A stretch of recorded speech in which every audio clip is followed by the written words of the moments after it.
Oh, Lord Jesus, y'all. Greetings, greetings, greetings. I am so sorry. But let me catch my breath. Greetings, everyone. Let me greet everyone. I got to catch my breath, y'all. I've been running around. I have not sleep. I have not slept. I have not sleep. I have not slept. Woosah. Woosah. All right, y'all. Um, Hi, Kelly. Aman will be in the YouTube chat. It will not let him get his mic on. No problem. Okay, so let me add Shishi is in here. Let me add her to the stage. Okay, all right, y'all. Let me cut my phone down. Y'all know Tay Tay. I'm so sorry.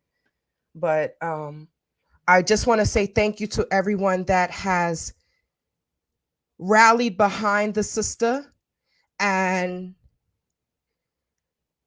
been able to get this done and no matter what, right? It's a little crazy. As we start talking, things will even out. But I'm so proud of each and every one of you all for rallying together for this sister and coming together, whether it's monetary, whether it's sharing, whether it's on this live today. Thank you, because it wasn't easy. I know each and every one of you all have a life. We all have things going on, but I'm so proud of you, right? My beautiful Brown. If there's others in here, we're proud of you too. Thank you for for donating. But I'm so proud of you all. The people that are here in America, the people that are on the ground in the Gambia. I am so proud of you all. I salute you all, because we know what we can do. In spite of everything, we know what we can do. We know the people that we are. And a lot of things have been said about the African Americans in the Gambia, but y'all know that people are going to talk. But I'm just want to say I'm proud of you all for coming together during this time of need for this family. I know the family is back. Her brother is backstage, if I'm not mistaken. But I'm going to. She wants to share something to begin, so I'm going to give her the floor. I'm going to add it to the stage, Shishi, and we can get this going. Okay, thank you, y'all. I just wanted to get just. I'm patting you on the back. I'm patting you on the back.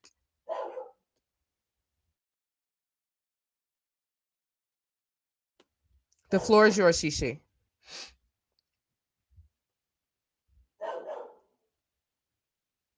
Okay, it hasn't come up, but you added it to the stage, so let's give it a little time. Hey, hey, cut the crap. Sorry, y'all. Sorry, your mic is unmute your mic, sister.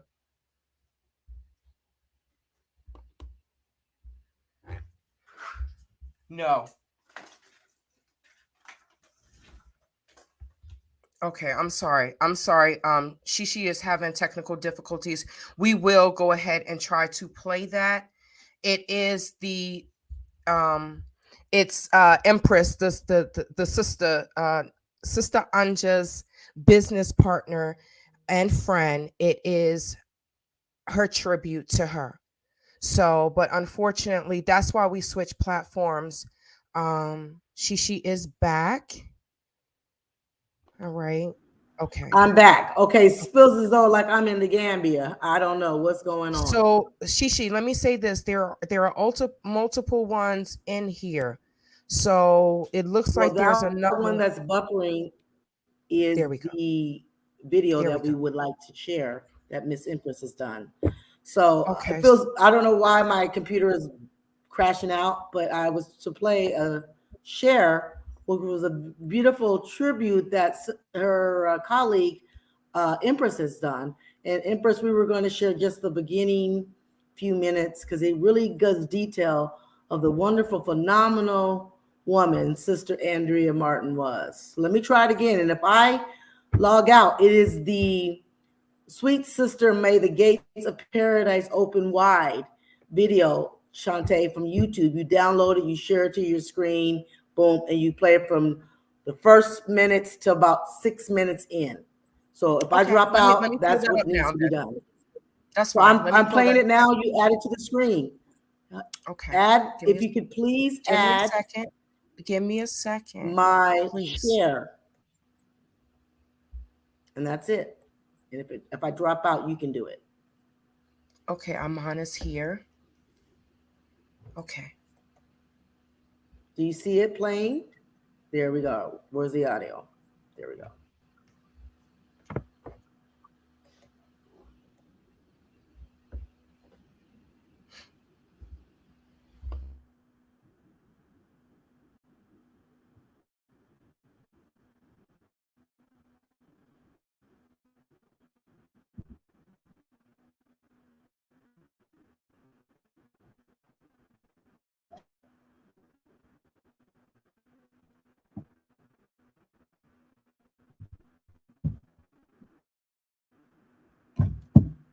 My sister and my friend, my business partner, I'm out to took financial assistance and sent money to make things comfortable for her.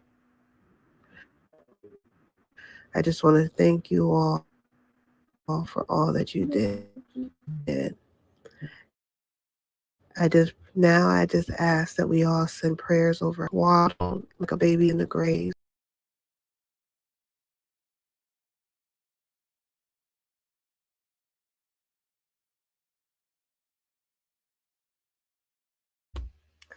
Okay, so this is not going to work. I will pull it up. I will pull it up and I will play. Unfortunately, um, the internet, something is wrong with Shishi's internet, so it's not too stable. So let me just pull it up and let me play it because I don't want this to. Um, I have to be about order and things. Yeah. So give me a second, you all. I apologize. Just give me a second. Let me pull up the video, and then I can go ahead and share my screen.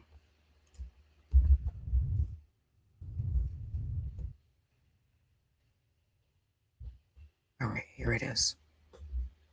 All right, so, okay. Give me 1 second, you all.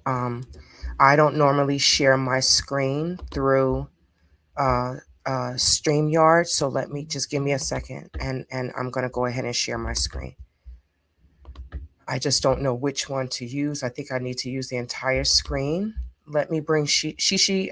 Let me bring you to the stage.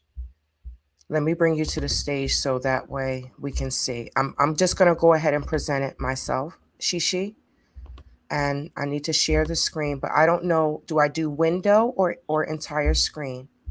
Okay, so you did down at present, right?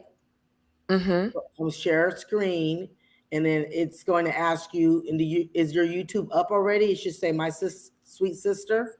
Yes, Push on it's up. that, and then go to the bottom right corner and make it wide so everybody can see the entire screen, and it's going to wipe us out. Okay, but in StreamYard, I'm choosing entire screen, right? Yes. Okay, So it's going to so wipe us out. There, bottom right corner right here. do you see it? What Yes, is it? bottom What right is, corner, make it big, and it's going to yep, take us. and Yeah. then play it, right? Yes. Okay, thank And you. then on your panel, you can remove us out at the bottom and to the bottom right, I think it is. We don't have to be on the I'm just screen. gonna let it. I don't. Play. Are y'all in the Let's screen? I play. thought it's. That's fine.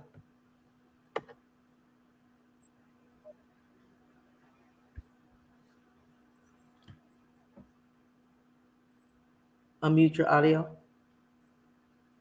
Is it muted? You should be talking.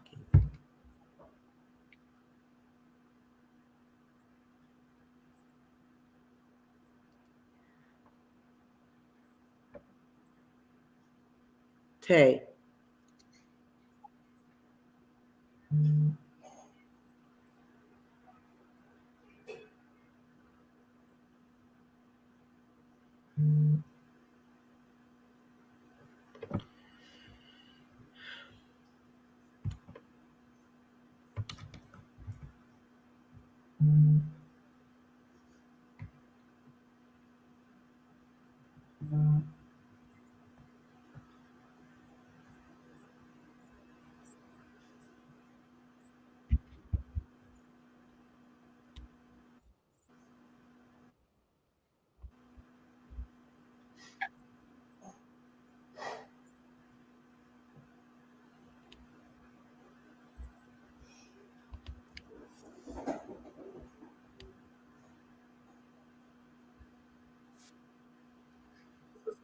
Yes, we're live. So once again, I'm sorry. we're having some technical difficulties. I'm not a moderator. I'm just a guest, so I can't assist her. And she's doing the whole gamut. So just give Tay, and she's taking over this project for me. What we wanted to share, but it drops off from me, is the video that her friend Empress has shared. So let's just get What did y'all see? What did y'all see? Were you able to hear it? Was there no sound? Were you able to see? Because once I start sharing my screen, I can't see what y'all see. Were you able to see the video? Were you able to hear it? I have to look on your comments. Let me see. Can you hear what I just said? Were you able to see it? Were y'all able to hear the video? Were you able to see the video? Can someone in the comments respond? What did you see? Shishi, what did you see? I saw the video playing with no audio. It wasn't an audio. No And so sound. when you go to share at the bottom left corner, it says something about the audio, and I was trying to ask you to hit the button. So you want to try to do it one more time just to see. When you go back to present, your YouTube that you already have up on your screen is there. You click on that YouTube. See my sweet sister, right? So And let's look start at the bottom. Make it before you share. I'm gonna start over. Let me start over. I click present. Yes. I'm clicking share screen, right? Yes. Okay. Now The YouTube is it's there. just a share screen. Look at the bottom before you push anything else. It has a microphone. Always share the audio tab. Is it blue? Is it illuminated? Yes. Yes. Okay, so I don't know why yours is not playing. Yes. Okay, but click the video and push share. All right, so let me just do, I want to do, because it's okay, so there we go. There we go. I think that's it. Is that it? There, that's good, yeah? Well, I didn't press play. I didn't press play yet. Let me see. I'm sorry, you all. I don't hear anything. Nope. All right. Wait, she doesn't speak until a few seconds. Give it a few more seconds. Okay. Greetings, family. I just want to say thank you. Good. Open your screen big. To all those who assisted my sister and my friend, my business partner, Anja Afreeca, during her final days, all the way up to her final days. Those who took the time out to come and pray over her, sit with her, touch her, feed her, clean her, bathe her, took financial assistance and sent money to make things comfortable for her. I just want to thank you all for all that you did. I just ask that we all send prayers over her family and that she is swaddled like a baby in the graves until the day of judgment. This is very hard, but this video, I'm just going to share some moments, some great moments that I had with my sister, and I'm so grateful for, and to share some of the knowledge and gifts that she bestowed upon us, because she was a really fantastic individual, and I'm so glad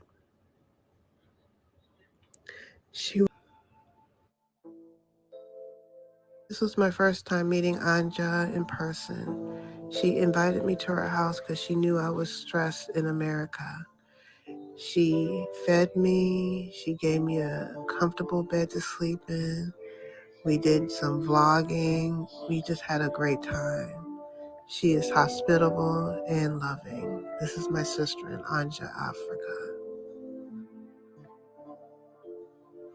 I started doing these live streams called Sisterhood Series, and Anja was a regular on my platform and shared a lot of knowledge. All right, Sister Anja Afreeca, thank you so much, Ashe. What you want to brag about? You have a lot to brag about.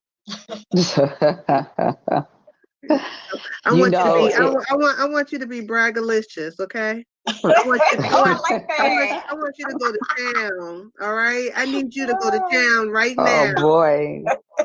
Well, let me just say, African millennial. I just love hearing that young sister speak. I always enjoy hearing her talk, and I think that's such a beautiful thing, that she can help her relatives get their education without worrying about the strains of how they're going to pay for it. Those are things we take for granted in the West, having public schools. Mm-hmm. Um, it is so funny, that you brought that you all always have a topic that makes me go, wow, like I really didn't think about that. And when a sister was talking before, she's correct. We are taught not to brag about ourselves because that's considered conceited or wrong in some way.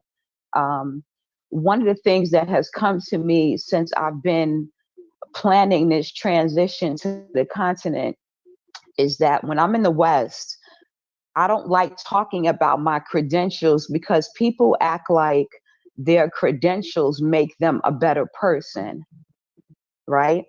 And so I would always get annoyed by people who talked about how many letters they had behind their name and who they were associated with. Because my thing is, what's your moral character? What's your moral fiber? Do you have any integrity? So I didn't choose to share who I was with them, but all that meant was that I was dimming my light, right?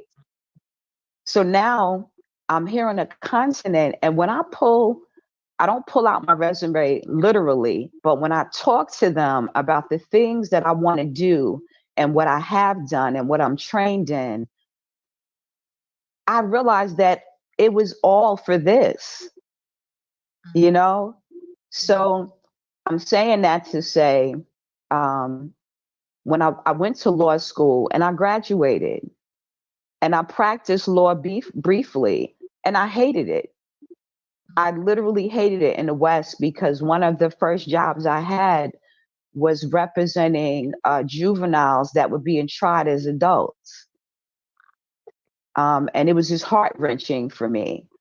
I now realize that I'm an empath and that there are certain jobs I cannot do because of my emotional attachment to our people. When I see injustice, I'll be the one sitting behind bars because I will go at the judge's throat. I'll go at the prosecutors. It's just not a good place for me to be in.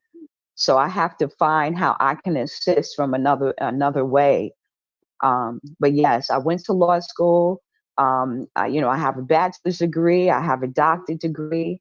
I was outpatient therapist. I managed group homes and homeless shelters. I was a fitness instructor. I modeled. I I trained in African dance and drumming. Uh, it's just so much. My experience in social services goes from, like, I used to process adoptions under Judge Judy. For those who know the TV personality, like that's how long ago that has been. I was a case worker, case manager, advocate, and just on my own thing, for my own personal love of things. I owned an art gallery. I paint. I'm a poet. I can lay tile and paint, walls. I flip homes. I'm certified in mobile home investing. I mean, the list is endless. It really is. I cook, I bake, like I do all these things. And it's funny because my son's been telling me for the longest to start a YouTube channel because of all of these different talents, but I grew up believing that I had to focus on one thing and that, you can't master anything if you're a jack of many trades. But what happens to our greatness as a people? We are just multi-talented and we can excel in all the things that we want to excel in.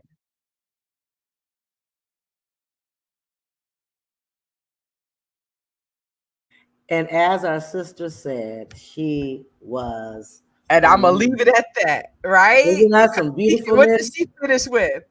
Woo! Oh, she finished with a lot. I'm still listening to her repertoire of who she was. A phenomenal woman.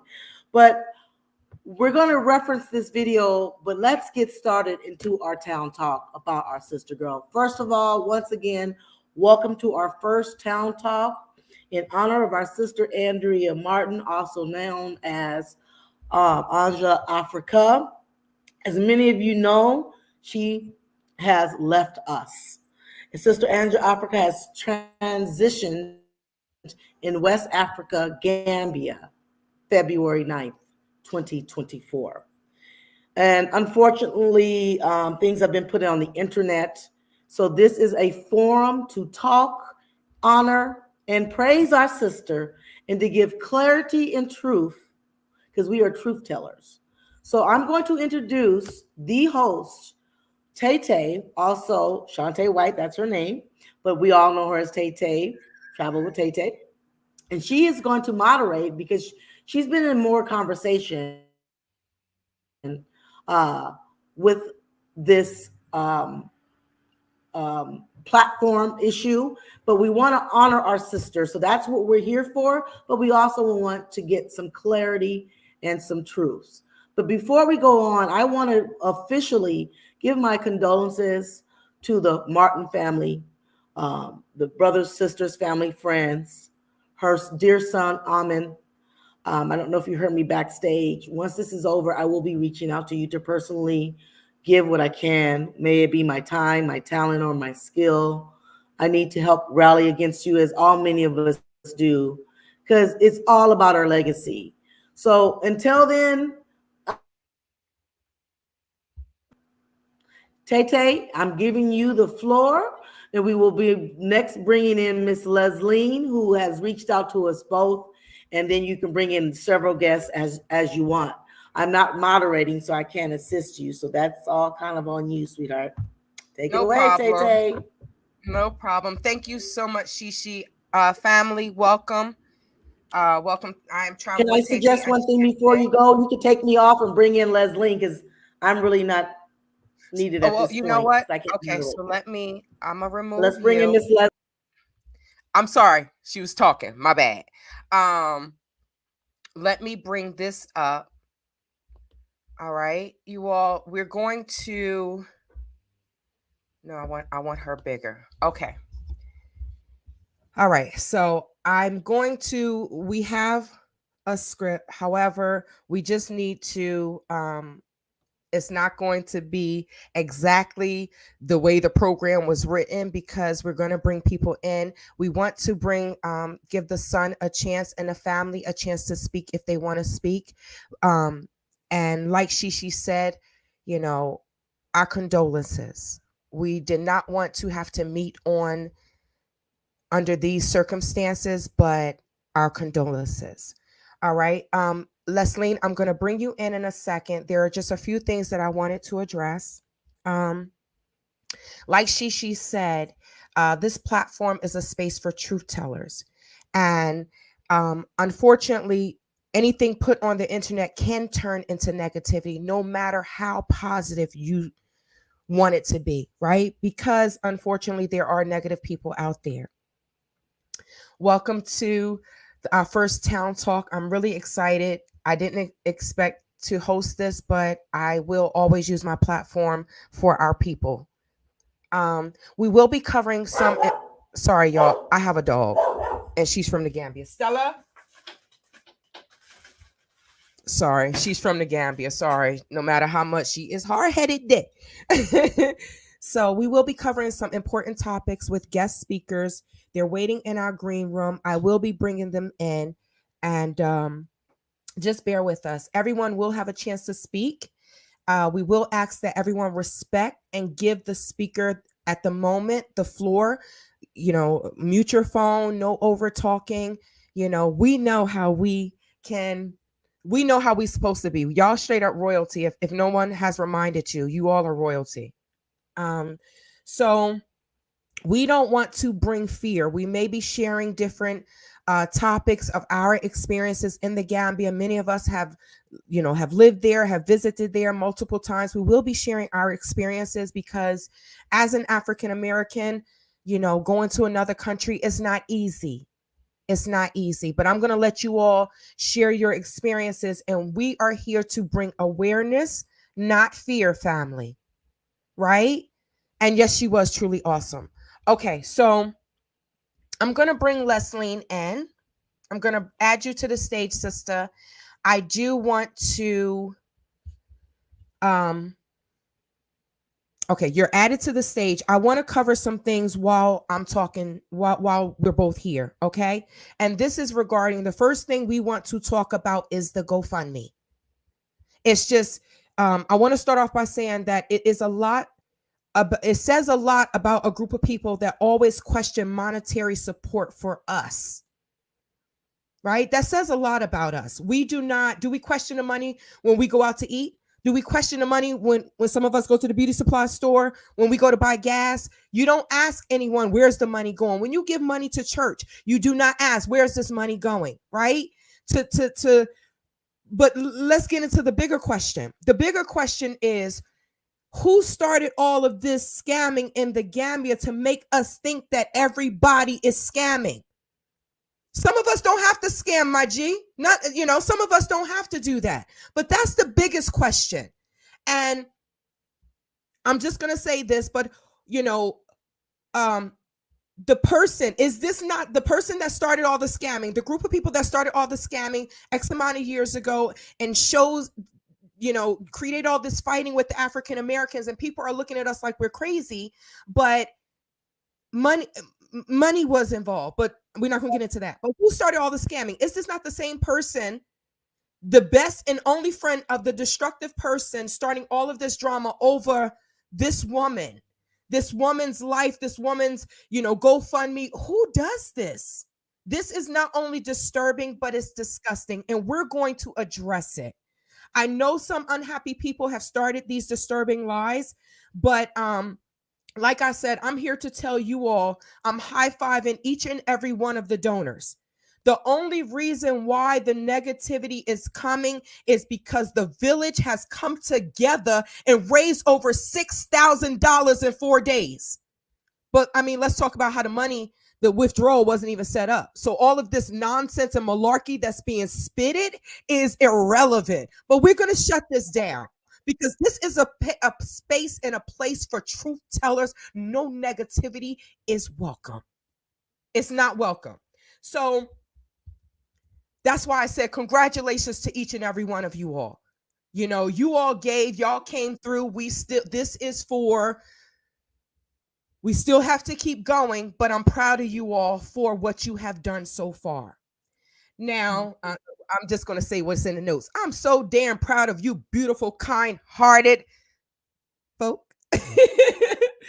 But unfortunately, that's why some trolls are using their platforms to question the validity of the GoFundMe, because the thought of unity has destroyed their spirit. Now, I'm almost done, Leslie. We're not here to thrive on destruction and negativity. That's not who we are, right, fam?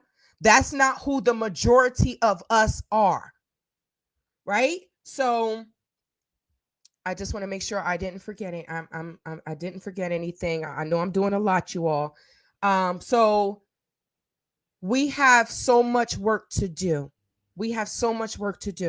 So let's address this right now. I'm going to set it up, and then I'm going to pass the ball to you, Leslie. So let's address this right now. Yes, someone has contacted GoFundMe questioning the campaign.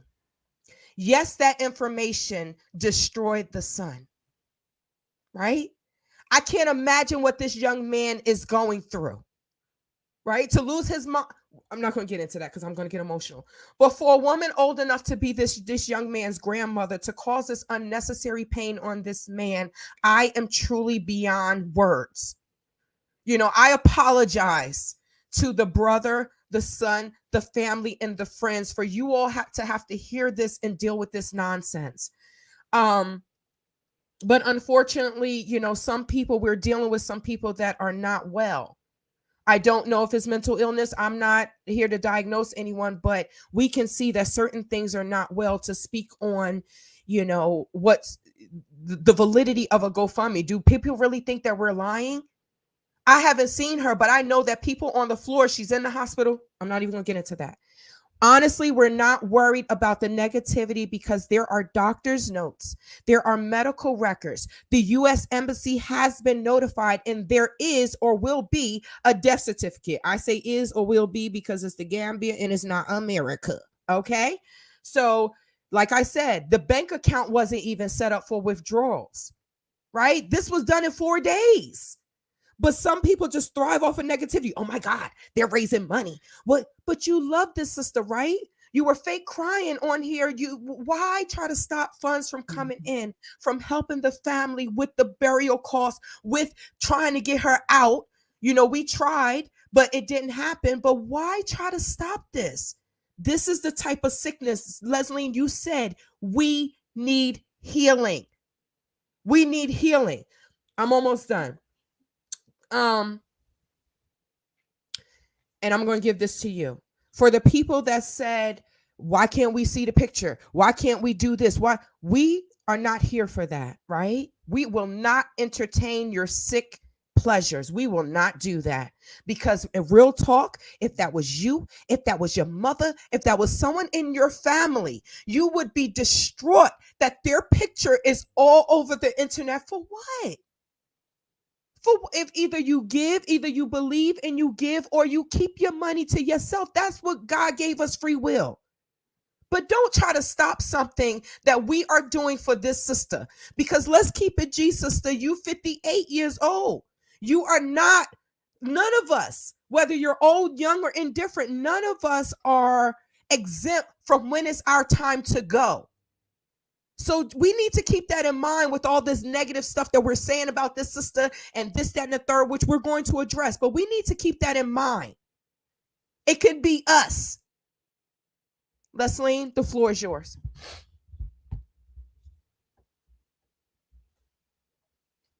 Greetings, family. I hope everyone is doing well in spite of the circumstances that brings us here. I have a question. Have you seen Jesus? Have you seen his body? And yet people believe his circumstances. This morning, I went to the beach, as I usually do most Sundays, for my beach yoga class. And when I sat down, I said, no one's arrived but Andrea.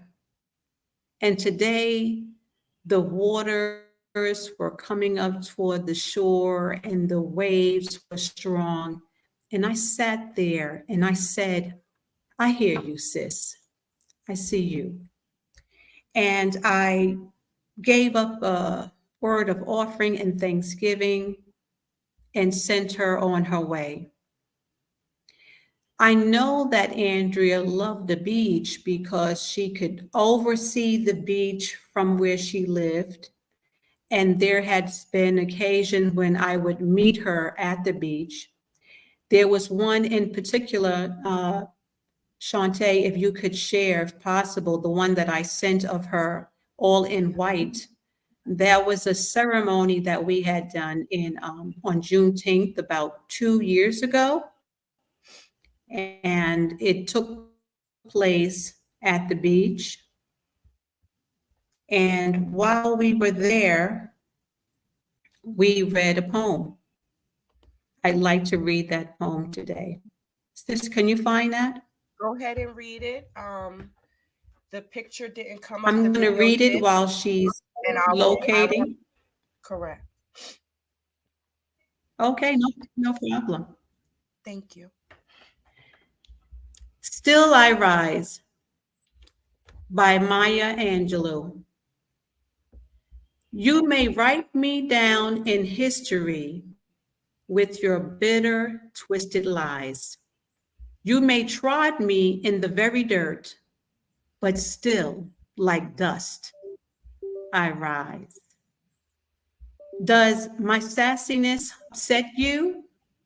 Why are you beset with gloom? Because I walk like I've got oil wells pumping in my living room, just like moons and like suns, with the certainty of tides, just like hopes springing high, still I'll rise. Did you want to see me broken?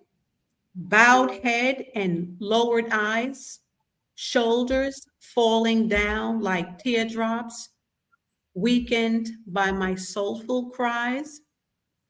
Does my haughtiness offend you?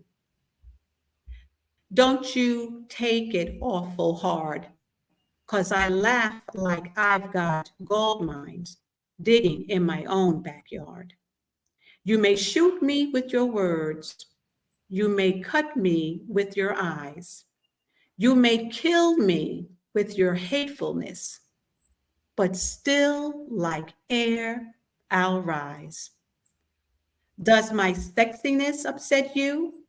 Does it come as a surprise that I dance like I've got diamonds at the meeting of my thighs? Out of the huts of history's shame, I rise. Up from a past that's trodden in pain, I rise. I'm a black ocean leaping and wide, welling and swelling, I bear in the tide, leaving behind nights of terror and fear. I rise into a daybreak that's wondrously clear. I rise, bringing the gifts that my ancestors gave. I am the dream and the hope of the slave. I rise, I'm pouring out oil.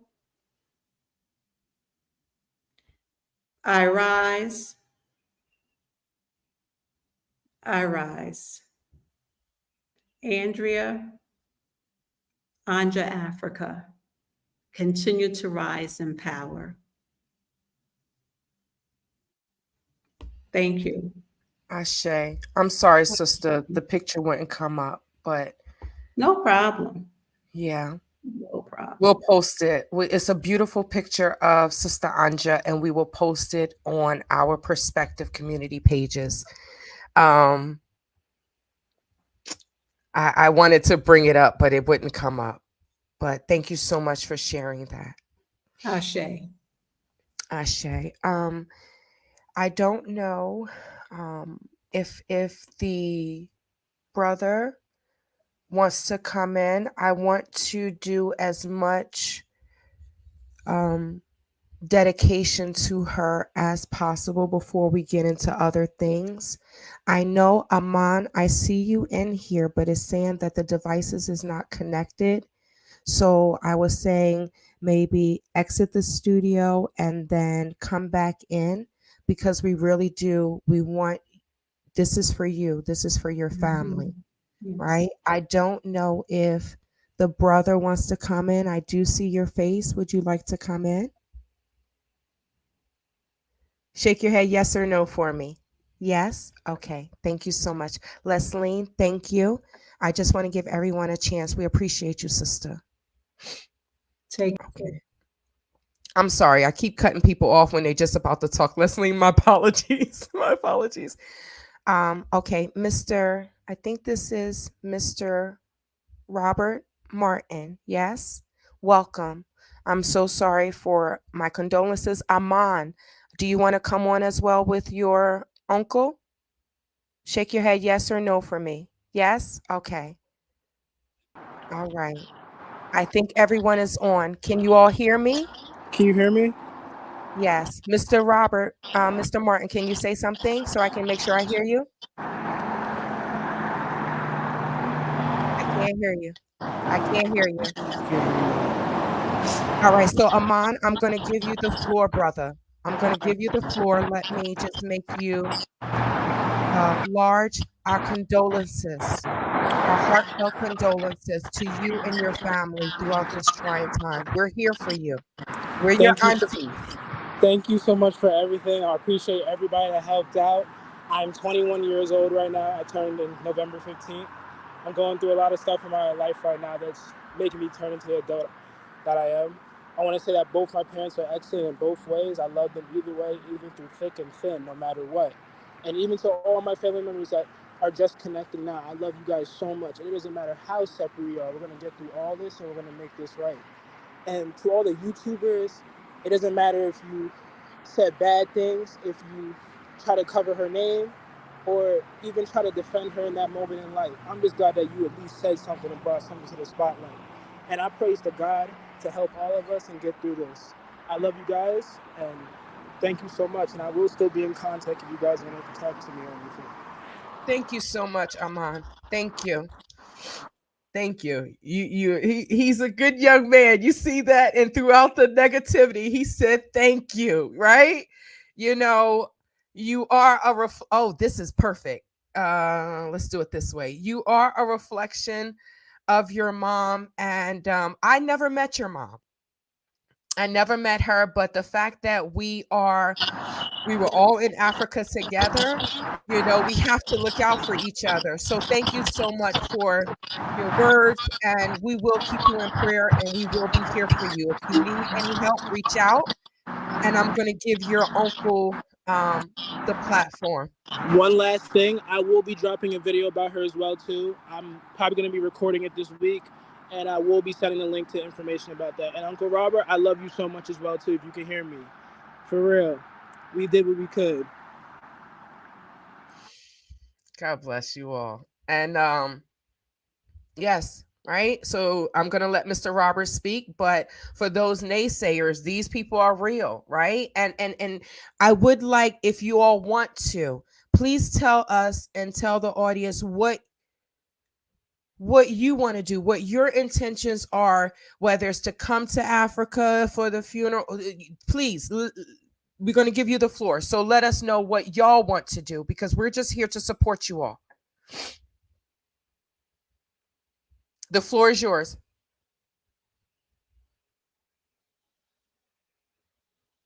Mr. Robert, Mr. Martin,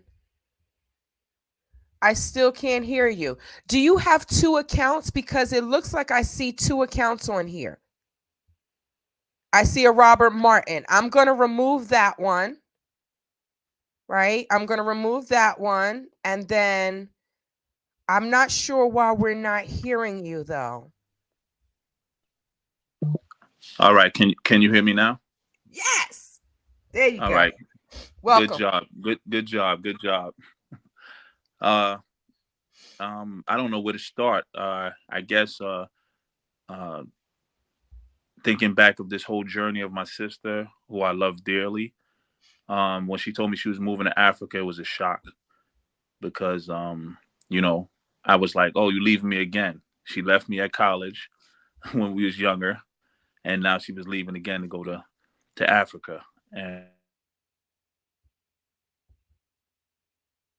And it was her life dream. For some reason, she felt it. And one thing about my sister, I realized that as many accolades that she had, as many talents, as many trophies, a lot of people don't know maybe that, she was into so many different things. In the moment when she felt like she needed to change course in her life, she did it with no hesitation. And she was such a beautiful person. Like, she would excel in everything she put her mind to, but I just didn't understand really how deep her thoughts were, because we all have our separate lives and we all into different things. And sometimes I think back, and even during this course of when she fell sick and she was going through her situation, it took me back to think of wow, how life just flashes so fast. Years go by without you even noticing. Mm-hmm. But, one thing I want to say is I don't have social media, so I don't understand what the issue was with people that had negativity to say. I'm hearing it from you guys, but I don't know where that's going to get, and I don't know why that would even come into this forum, because that's not what this thing was about. Nobody was scamming, and nobody was thinking of doing anything malicious or with malintent. The truth is, they didn't take a loss. We took a loss. And my sister's gone, and I'm going to miss her, you know? So I can say it didn't have anything to do with you, Mr. Martin. Please do not take that personal. The person has harassed everyone. So it's not you, it's not specifically Anja. It's just whatever is happening right now at that moment. That's what that person does. So like, that's why I said, I apologize. Thank God y'all didn't see it. But I apologize for that, because it's inappropriate. okay. Yeah. It's crazy, because one of my fears was, I said Drea. That's what I call her as her nickname. Mm-hmm. Even though she's my older sister. You know, she used to call me her little big brother. But and I always tell her, I said, Drea, you moving to Africa, who's going to be there for you? Who's going to be protecting you? Who's going to watch after you? Who you going to call when you need somebody? And after realizing how many people was really in her corner and batting, it blew me out. I'm talking about, I was so shocked, because I said, she's not alone. She is definitely not alone. She had so many people that I don't even think that would have happened if she was living in the States, that would have came to her aid and been there for her, and, you know, nurtured her and spoke with her and sat with her, even to her last breath. That is something. You know, I can draw peace knowing that my sister wasn't in Africa, somewhere in a hospital, isolated, and going through, you know, these trials alone. Amen. And I know that we all tried, you know, we all tried. You know, if it was possible for me to get on a plane and get there and put her on my back and bring her back, I would have. Yeah. But it was impossible for me to. And it snowballed like so fast. It was like, is this really happening? You know? And I don't know. I salute everybody. I salute the ones that championed this cause. I salute the ones that took their time out to make meals. I salute the ones that didn't even know my sister that still came to her aid. You know, that's a big thing, because a lot of times, like it was mentioned, as Black people, we don't really have unity. You know, we don't have the resources or even the courage to reach out to somebody and say, listen, it's a situation. I'll tell you all the details afterwards, but this is an immediate need, and let's pull together. Mm-hmm. And you guys, at the drop of a dime, you know, did that. And that's so beautiful. That's what we supposed to do, right? Right? That's what, and it's so many of us feel the way Sister Anja feel. Right? We just like, I need to be in Africa. I need to be there. That's why this is so imperative. You know, I didn't know that the support system was so strong there until this happened. And I salute you all too, right? On the ground, y'all were doing what y'all supposed to do to take care of the sister. And it's only, we would wish that and hope and pray that, God forbid, that happened to us, that someone would do that for us. Yeah. I'm not going to take up too much time, because I don't know how much time you allowed for this. Look, you can sit here and talk all night. I mean, you know, it's too much to say, because, you know, she's my older sister. You know, when I came into this world, she was the one who taught me how to use the bathroom. You know, she taught me from everything. Even though she was a female, she taught me how to be a man, you know. Mm-hmm. So it's hard to really I guess compartmentize or shrink back, you know, so many things I could say about her. But, you know, I guess people know, And the people that don't know, I just want you to just believe that she was that girl, you know? So, you know, I love her. And it's going to be hard. It's going to be real hard because she told me too. She said, I want you to come to Africa. And I said, Drea, I cannot come to Africa. I got bad blood clots in my legs. I'm not going to make the trip. Me coming out to see you, I might die. You know? Okay. And I told her, and we talked about it. And she said, well, listen, I'm going to find some herbs. I'm going to find this. I'm going to find that. We're going to fix that. And you're going to get down here. And I said, okay, well, when you find something that's better than what these doctors is doing, send it to me, please. And I'll be on the first thing smoking. You know what I mean? So we talked about it, but it was more in, I want to show you what you've been missing all your life. And she showed me a little bit of things. You know, she used to sometimes FaceTime me. And like you said, she loved the ocean. She loved the ocean. Like her partner said, she loved the ocean because every time she video, I said, Drea, this is the only place you at? Why you keep showing me the ocean? Everybody I at said, the listen, beach. yeah, I don't know how to swim. I got a pool, but I don't know how to swim. So, but you know, she just was, when she feels something, she goes all out. And, you know, I loved her about that. Even when I had a situation with my daughter, you know, she was like, yo, you know what? I'm going to take her and her kids in because you asked me. And I didn't even really give her the details. I just told her my daughter needed help. You know what I mean? So she was that kind of person that, you Open know, up her open up her house, open up her heart. yeah. Yeah. Let me tell you something. She mentioned a little bit about law school, but she never mentioned why she wanted to go to law school. Share, please. She wanted to go to law school because I got myself in some trouble and I was facing a really, really long time in jail. She told me, she said, Robert, don't worry about it. I'm going to find a way to get you out. Wow. And that was what started it. You know what I mean? Wow. So that was the catalyst for her going to law school. That's why she went to law school.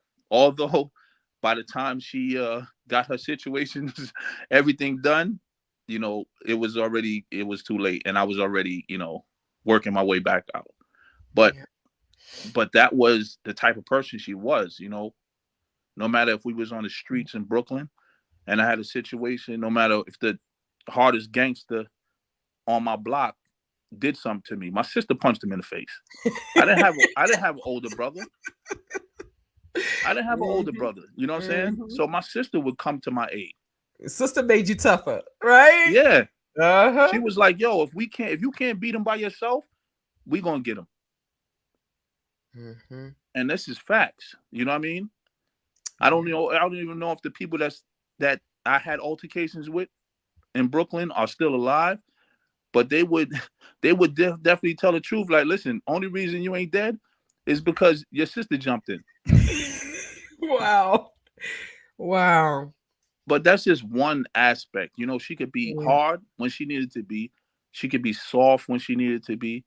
You know what I mean? Like, she would talk and she would articulate certain things, and she would give me different ways of seeing things and understanding people, and always trying to look through and find the best in somebody. No matter what I told her about their character or their disposition or how they treated me or what they said, she would always say, yo, listen, just see it this way. And then I'd be like, wow, you gave me an out, because I was getting pissed. But then when I seen that people are always dimensional. You look at them one way, you kind of box yourself in.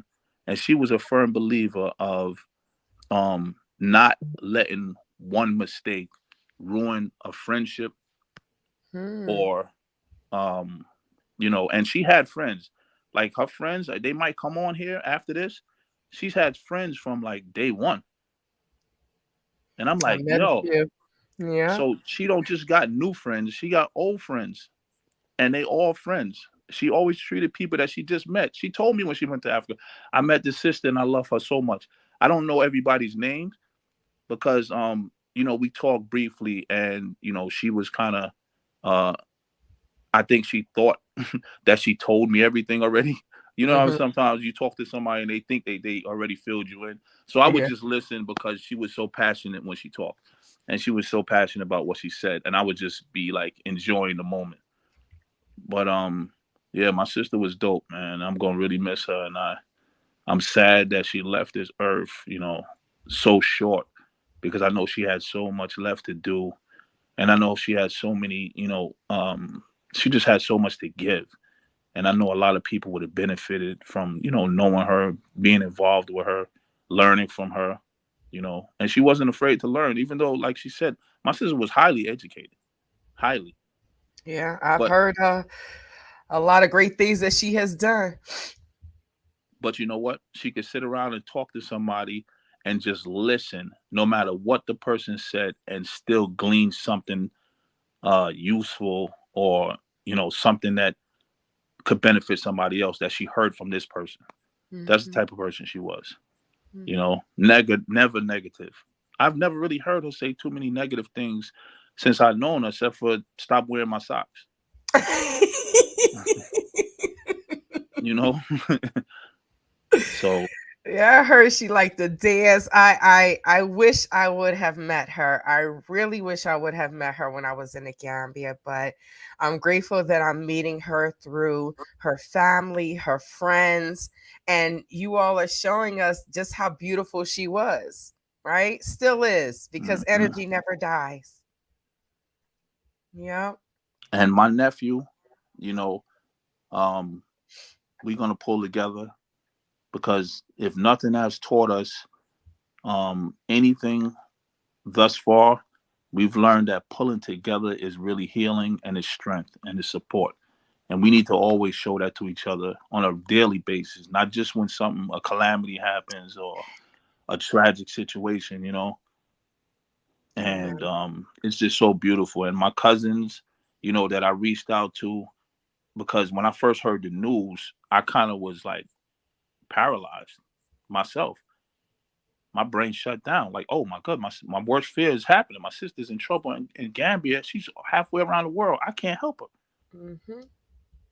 And I reached out to my aunt, and I reached out to, you know, some other family members, and they was so supportive, you know, so supportive as far as kind words, just listening to me. They took my fear away. You know, they allowed me to, you know, be positive. You know what I'm saying?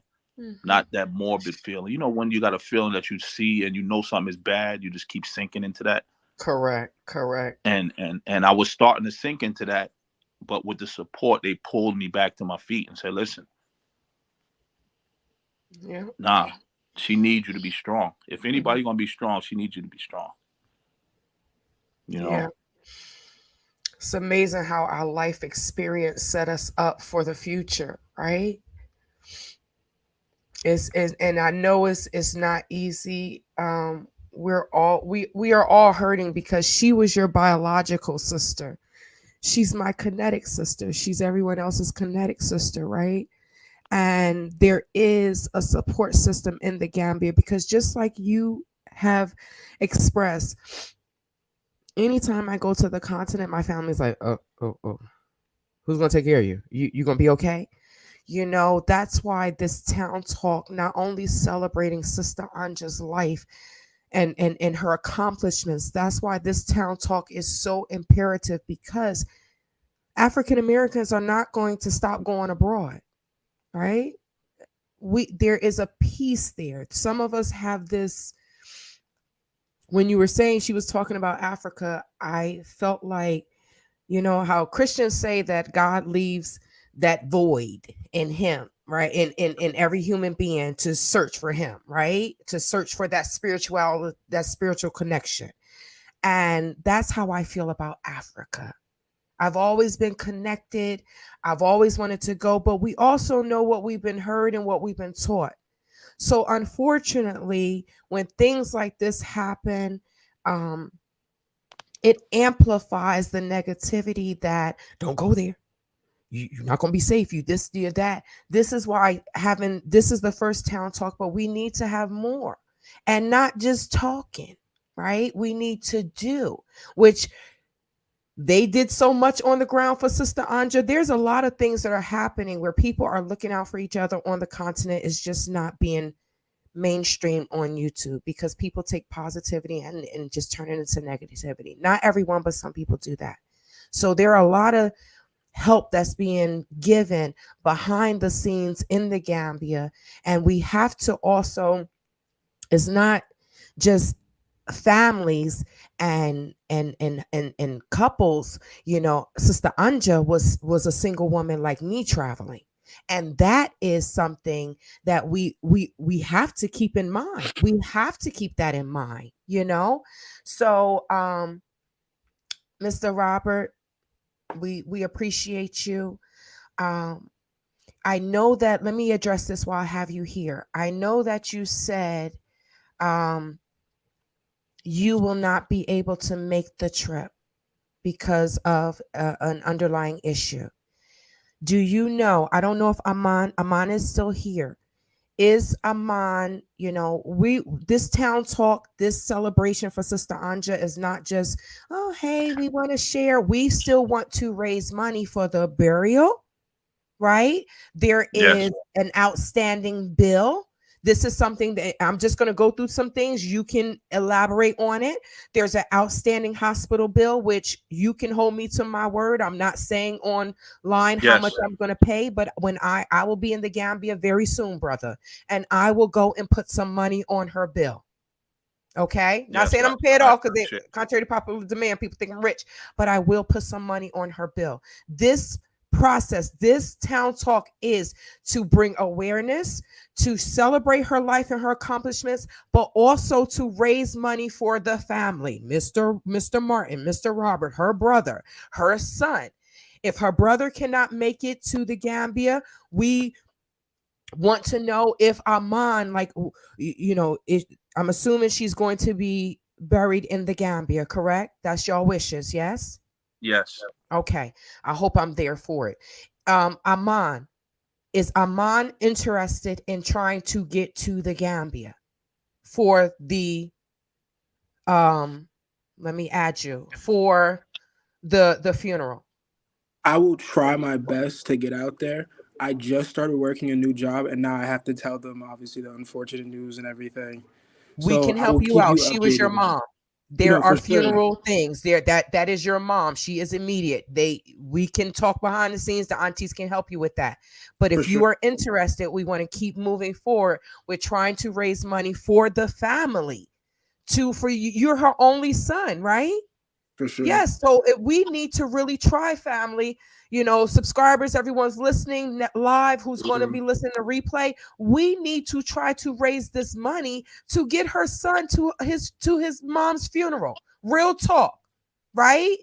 We all have done is 6,000, I think 6,100 or 200. Let's just keep giving. There's going to be burial fees. The Miss Leslie, I'm going to share this. The sister's body is with the morgue, right? We talk in Africa. Nothing is for free in Africa. Nothing's free in America, but dang sure not in Africa, right? Mm-hmm. So the time that it's going to take, we don't know. We're just going to keep working. But the time that it's going to take to get there and for the funeral, her body being on ice has to be paid for, right? So there are still going to be ongoing bills, right? We still have to pay for the burial. We have to find someone to bury her.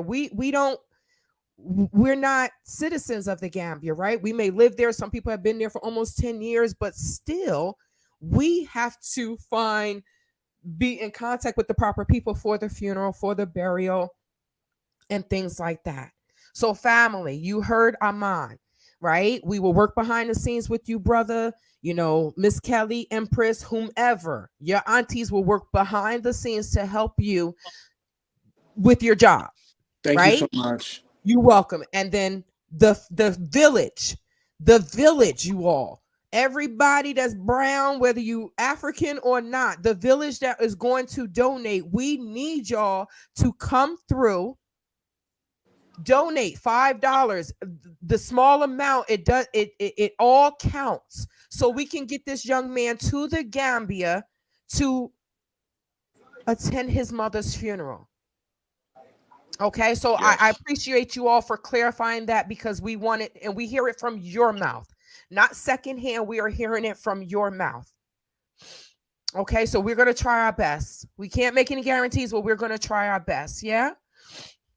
Yes. Go ahead.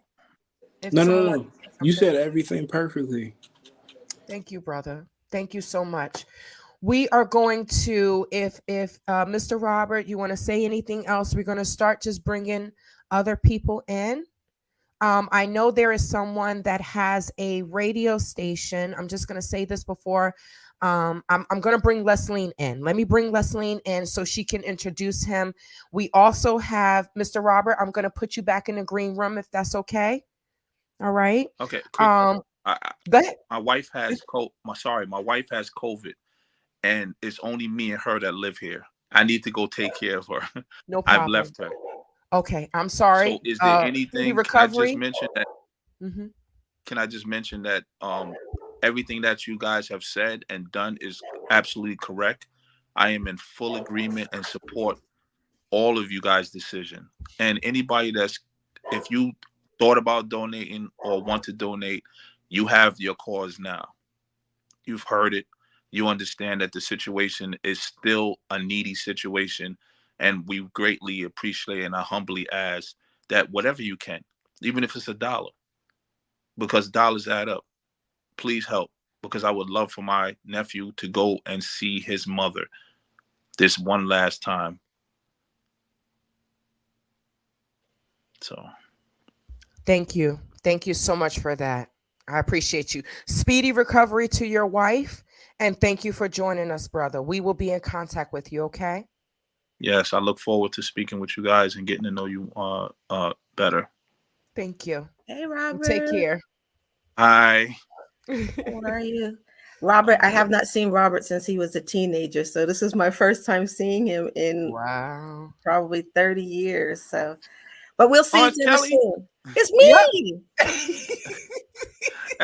Listen, my eyes are watery. My eyes are watery, so I'm sorry. I'm like, Yes, it's okay. me. Listen, hi, Kelly.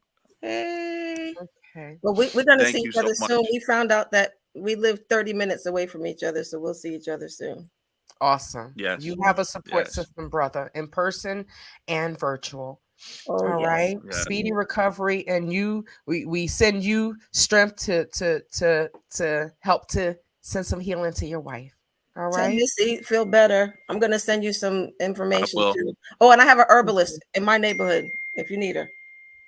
Okay. Okay. All Thank right. you. Thank you. Bye, Take everyone. care. Bye-bye. Okay, so I wanted to Kelly, you're on. Okay. Empress, you want to come in? You want to come in, Empress? Shake your head, yes or no? Yes. Okay. Let me unmute you. Okay, all right. So, before I bring in MLK, I need to bring in Leslie as well. Let's bring her in. We're going to be on a radio station tomorrow. Yes, in the UK.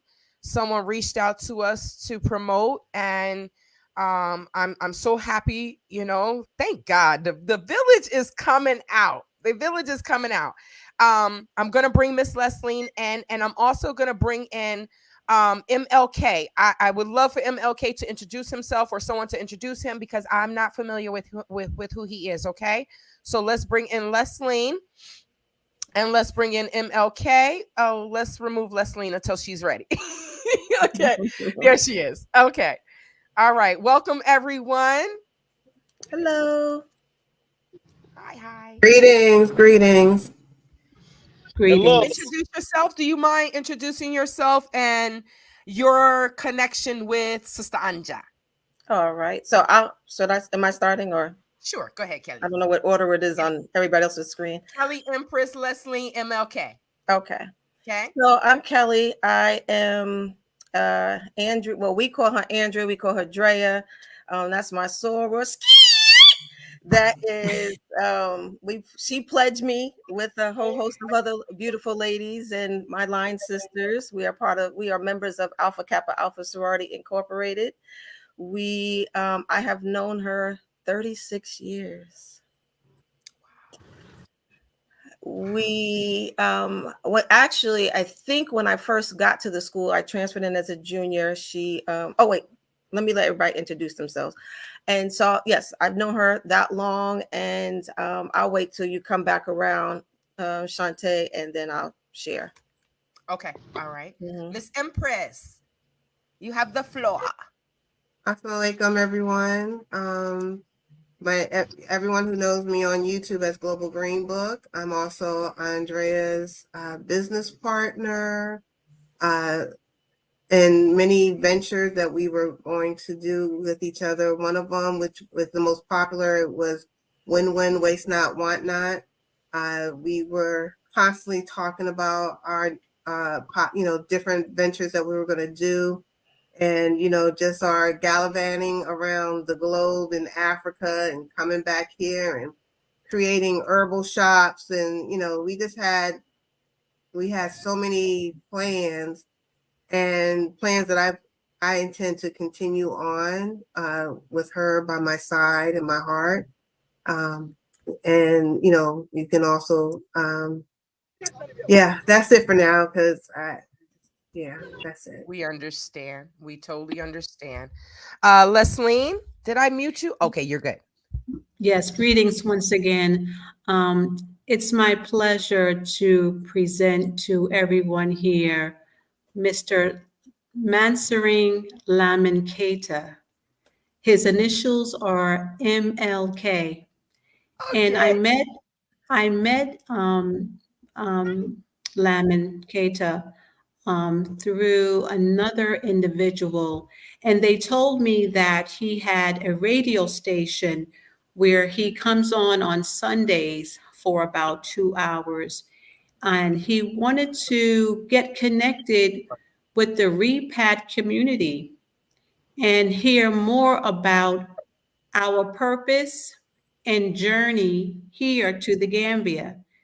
And when I met him, I had the opportunity to share my experience on his radio program, and then decided to introduce him to other Black Americans that are in the Gambia. And it was during that dinner about 2 years ago that he had the opportunity to meet Anja Afreeca.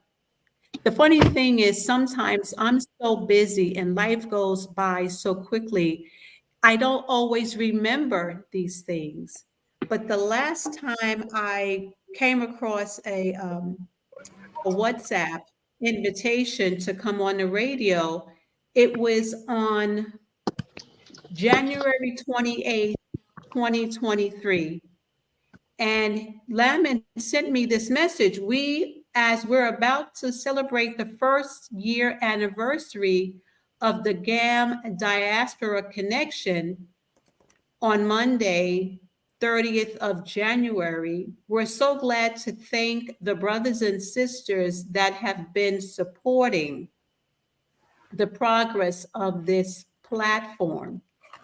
Let's keep the movement rolling bigger and stronger. Meanwhile, follow us this Sunday, 29th of January 2023, for a continuation of our last topic of discussion. Who is a slave, and why do we still call the European slave masters? My guest for this Sunday would be no other than Andrea Martin, aka Anja Afreeca, a content creator, serial entrepreneur, an author, poet, and artist from Brooklyn, NYC. Jennifer, the director of Purple Blue Gambia. There were other people that he mentioned. I won't go into that. But his station is 106.4 or www.choicefm.gm. You can hear him streaming online on Sundays. I think the program starts at 11 a.m. Gambian time, but I give the floor to him so he can share more. Um, MLK, thank you so much for joining us this evening. I really appreciate it. Thank you. You're welcome, Empress. You're welcome. MLK Balama Nakam Nanga Def Monkey. Naka Alhamdulillah. Gonti Alhamdulillah. Yangi Alhamdulillah. Fang. Y'all know I Nangi got to practice my Wolof. I'm sorry. I didn't know he was Gambian. You said You have the everything floor. correct. That was 10 over 10, man. Did it, Jeff? Welcome to the platform, brother. Thank you, Empress. I really appreciate this. And although my heart is very, very heavy, when I heard you saying certain things, especially when Empress Wrestling was reading my message, my invitation to Empress Andrea when he was on her two feet. It was an emotional moment for me while I was listening to her. um, I just want to say something before I do anything. That is to send my condolences to all the families, the brothers, and the only son of Empress Andrea, and the entire family of Empress Andrea. I just want to tell them that Empress Andrea was a heroine. She stood very firm for the black community, and she was somebody who was very real in anything that she is involved in. She is real on it, and I would like to say Empress Andrea was one of my motivators as far as the Gambia Diaspora connection is concerned. Now, I would tell you how she was one of my motivators. Now, my work is to build a connection. Since I was a schoolboy, um, I said to myself, there is a barrier that is built between us and our brothers and sisters in the diaspora, our mothers and fathers, aunties and our uncles in the diaspora. And we must have to do something to break that barrier that is between us and our brothers and sisters in the diaspora. And I feel like I also have a role to play as a young man in Africa.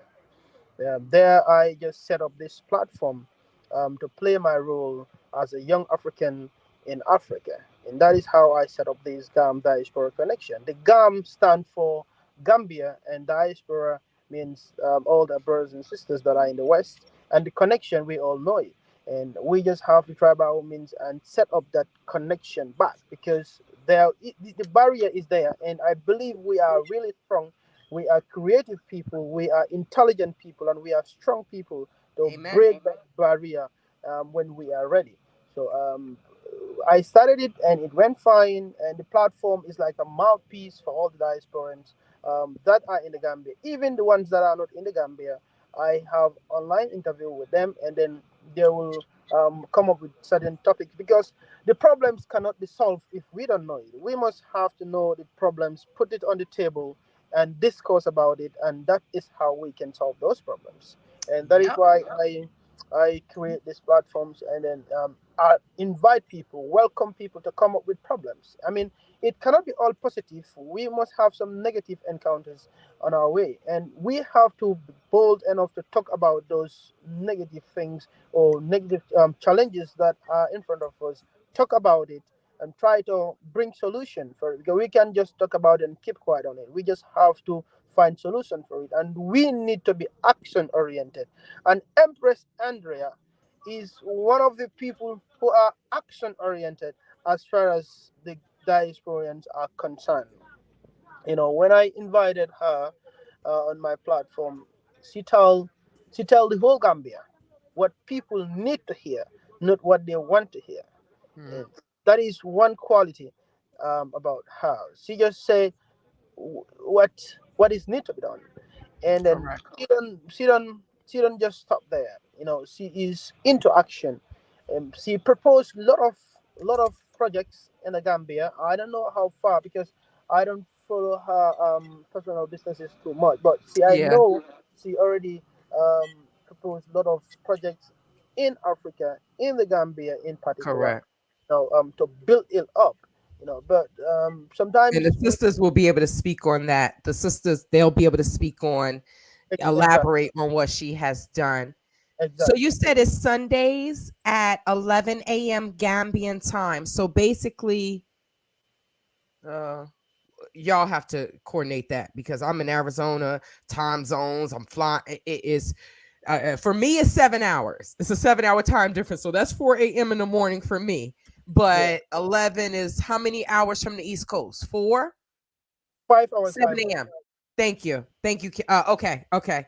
So we will share, Lesline will share it on, we will all share the information for your radio station on our prospective pages, on our community pages, so that way we can get the word out there. We still need to raise the money, but what you're doing, brother, brother Keta, right? We appreciate you because there has to be, like you said, that we have to break down the barrier. There shouldn't be a barrier between continental Africans born in America. It's like having a father, right? In Gambia, they have multiple, the husbands have multiple wives, right? The children are still related. They're just raised in different households. That's how you could look at it for us. All our mothers are not the same day, right? But I'm kind of excited to go back to the Gambia. But all our mothers are not the same, and we have to look at it as, this is my brother. This is, y'all don't say cousins. Everybody is brother and sister, right? They don't say nieces and nephews. This is my daughter. This is my son, right? So the family structure is there. We're just extended. So thank you for allowing the diasporans and Gambians to come on your platform to break down the barrier, because the more we come together, that's the revolution. That's when Allah, God, whoever you call the higher power, is really going to start blessing us, because there's too much division. We know that we didn't do this division. We know where it comes from. But we have to also recognize where it comes from and consciously make a choice to not go down that road, the stereotypical road of who people want us to be or who they think we are. I'm done preaching. Kelly? Yes. You want to chit chat? Go Yeah, ahead. I'll just share a little bit. Yeah, so 36 years. So when I got to Marymount, I transferred in because there's a sister group of friends. There's Simone S in the side chat. We all went to Marymount together. There's a whole group of us. I won't get into the names because I don't want to leave anybody out and I don't want nobody to get me. But there are 10 of us. I think there's 10 or 11 of us, including my sister. And we stayed in contact, through each other, through Facebook. And so when I got to Marymount, I think Andrea was actually studying abroad. And so she came back from London, and her and my sister happened to go to the same high school. And so through the years, we just got really connected. In college, we were supposed to start a business and do greeting cards. And I was procrastinating, and she was, next thing I know, she had her greeting cards. I was an art major. She was a history major, so she loved writing. She was like, well, sis, listen, I already got it. I'm doing my own thing. Very artistic, very creative in her style. If it wasn't for her, she's my fashion stylist in my head. She had a very unique way of looking at fashion. And so for my college graduation, we went shopping, and she picked out something, and I bypassed that outfit, but when I put it on, it looked amazing. So she was just someone that was so ingrained into my life. We hung out together. We were roommates twice. We moved to New Jersey together. Then we left there, moved back to Brooklyn. We worked at the same place. So our days were together all the time. We were house heads. We went dancing and partying, every summer when we were, or actually during the school year too, because we would take the train down from school and go dancing and get back on the train and go straight to class in the morning. But just to give you a sense of who she was, she really stood for people. Andrea stood for people. She got us involved in a group while we were in college. Well, one, we were part of the Black Student Union. My sister was the president. I was the vice president. She wrote a play called Rainbow University for Black History Month. It was very controversial. I remember I did the artwork for the flyer, the brochure, not the brochure, the program, which I believe she still has. And we were not the happy people. We went to a predominantly Caucasian college, all girls, and she was known as the radical on campus because she stood for people with Black and brown skin, because many of our friends are from Puerto Rico, DR, and so forth. And so, but we're a tight-knit group, so where people on social media were saying, I'm not her sister. Who are you to tell me that I'm not her sister? I lived with her.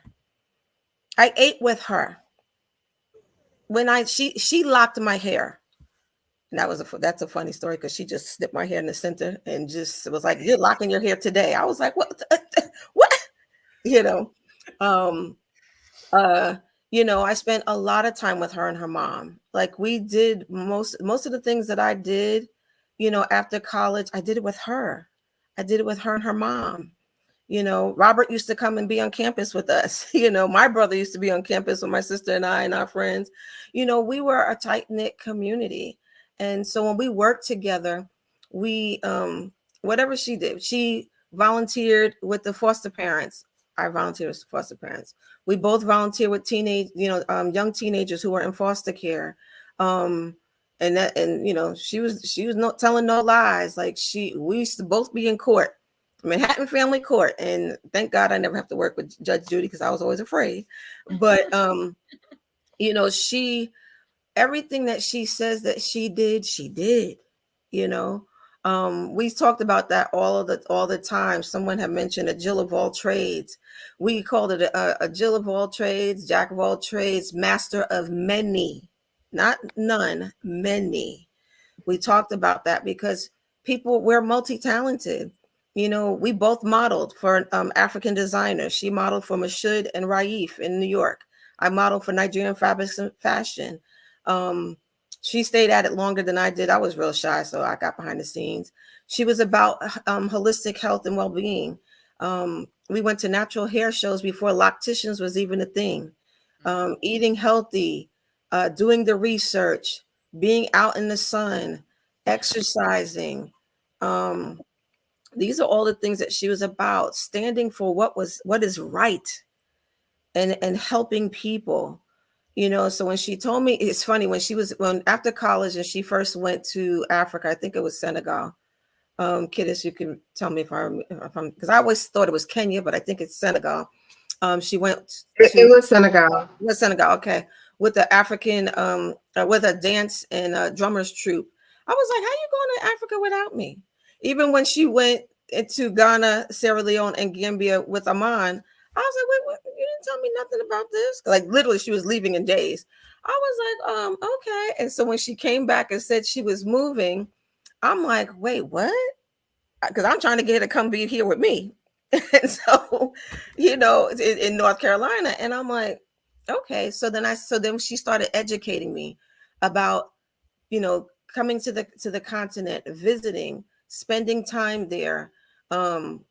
So even though I've never had the opportunity to visit, I understood a lot because she sent me pictures. She would call me from places. She sent me videos, even events that she was going to. She sent me the flyer. We spoke every 2 to 3 weeks. Then there were times we spoke weekly. We left each other messages. I convinced her to come on the Clubhouse, and she had a room on Clubhouse. So I co-moderated. Well, that was her. She was the founder of her room. And I helped moderate. That's how I really got the chance to meet Auntie Wendy, because I was a part of Limblig, Living My Best Life of Ghana on their lives, and met a lot of wonderful and amazing people there.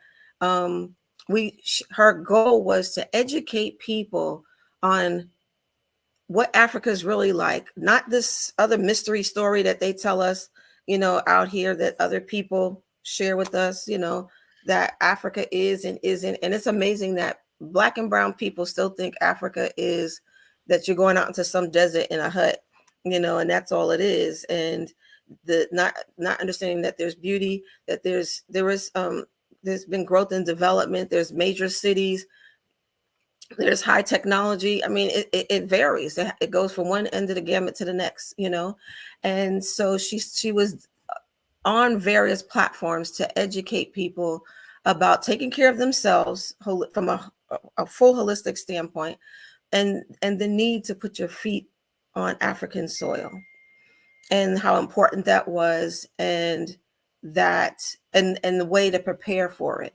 And so, I'm going to, miss my sister dearly. She's helped me through times, when I moved with her, I was like, oh, I lived with my grandmother and my family. And I was like, I just want to get up my own. I'm grown. And so she was like, well, I'm moving to New Jersey. So we moved, so I moved with her. And then, and we worked together and lived together there. We worked together and lived together in Brooklyn. It was and has been an amazing journey. When she told me that she did an event in the Gambia and she played house music. I think she did a house music party. I was like, get out. I said, word, I said, I know they must have had a ball, because we used to have a ball. And introducing her to so many of the people. We've danced in the rain in Brooklyn. That was amazing. And everybody stayed and danced in the rain. It was about connecting to what God made and the beauty of everything that God made. And she was, she talks in that video how she, when someone would tell her about a challenge, that she would create this, she starts troubleshooting and strategically planning for the solution. That's why we connected so well, aside from our creativity, art and music. I've studied art since high school, and music and food, like all those areas we connected, but that's how we thought the same. And the goal to really impact the larger community was a passion in her heart. And she always figured out ways. So some of the projects that she looked at, she was like, there's so much trash on the beach. Like, why don't they understand? So she started going out every day and collecting bottle caps and creating art. And I would get all these flooded with pictures of the way she designed artwork in the dirt on her compound. And she would take pictures from her balcony. And she even applied for a grant in Berlin to try to raise money so that she can bring that money back to the Gambia and help start a recycling project. I won't go into detail of the other projects. I'll let the other ladies share, but she just didn't come there and just open a business and just sit and not play a part of what was going on in the Gambia. She was doing her part. She was doing her part. She was doing her part. Not only was it that she did her part in that area, just with individuals. I know that the person who used to drive her, she was able to get him more clients. The person who was cleaning her house, her housekeeper, she got the other people, around the community to also hire her. Her seamstress, like whoever's lives that she touched, the people who made her furniture, she shared that information. She heard these musicians. She was like, hey, what? Like, you need to get more gigs. Like, y'all are great. She tried to help them. And I think she was able to get them more gigs. Like the baker. I remember she showed me the baked goods of some guy, and they were in the shop. I'm like, she always tried to help someone else. It wasn't just about her prospering. It was about her and others prospering. She showed me, she was like, oh, I started a coloring book because I met the kids on video that were in the shop coloring. And I was like, okay. And I actually still have supplies that I was supposed to be bringing to visit her. And she was like, oh, I went on Canva and I started a coloring book. And so the kids have something to color. And so, oh yeah. And she did, she loved the water. So when I was able to reach Aman and tell him about his mom passing, the first thing he said, and I know that it's not something that can be done, but that she would want to be cremated and her ashes taken to the ocean. And so I hope that some kind of celebration can take place at the ocean, so that, and to celebrate her life. And I hope that he's able to be there. So we are going to work super Amen. hard to Amen. make sure that Aman is there, and you know, to make sure that she's connected back to the earth the way that I think that, you know, she would wanted. desire and would want. Mhm. And that the work that she started doesn't end, and that her legacy continues. And it's ironic because my nickname, my tag name is Legacy, and on TikTok that's how I'm known as Legacy, and so that you know, it continues to go on. And you know, it's interesting because I keep thinking about, you know, Nipsey Hussle's tagline, you know, the marathon continues. And so her story continues, the project continues, her projects continue, projects that we develop as a group, because this doesn't stop. It's going to continue. There's more work to be done. I still work in social work because of her. I started out in advertising and got caught in corporate downsizing and went into social work because of her. And that's how we work together. Our sister friend Elaine, same thing. Lily, we all went into social work. Some of our friends are educators. Some have worked in major corporations, and you know, the work continues. It doesn't stop. You know, It and I doesn't end. think And we're gonna bring yeah, yeah, I Leslie just want to in. thank everyone. Right. I just want to thank everyone for everything that they've done, the work that they've done. Thank you for allowing me, as her sister friend, to be a part of the group to help her on the ground. I want to thank Ashe, because I was able to find her on a WhatsApp group and connect. She connected me to Akua. I want to thank Akua and Dr. Lola and Nikki and all of the beautiful ladies and gentlemen on the ground who took care of her every day, tirelessly, effortlessly, and for all those who are in the digital platforms, in the WhatsApp, in the YouTube groups, sharing the message, wanting to participate, wanting to help, and to continue to help, so that we can keep other people safe, keep them connected, keep them aware of how to, you know, connect back to the continent, even if you're just going for a visit. You know, she Keeping was my the outlet. lines of connection open, Keep the right? connection open. Yep. And Right. so thank you so much. And I will sit back and Bless you. listen. Thank Bless you, you. Kelly. Thank you Thank so you. much, sister. I want to bring back Leslie and MLK, because Mhm. this is, you know, we want to continue to raise the money to bring the sun, here. Let me just remove you, Kelly. Thank you so much, sister. You're looking great there. So I want to bring Leslie in. Leslie, I didn't find the picture. I had to create a little file. So You got this the is the picture right there. picture. Yeah, Yes. I had to Thank you create so a much. video, but this is what Leslie wanted to show, right? The sister in her element. I want to bring MLK back in so you all can talk about the upcoming radio promotion, or the upcoming radio interview. I give you the floor.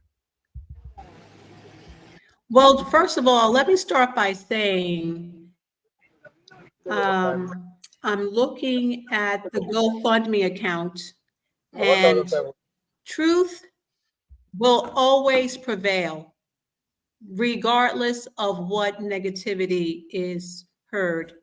And when people listen with their hearts and their mind, because we want people to see and have understanding, the truth will be shown.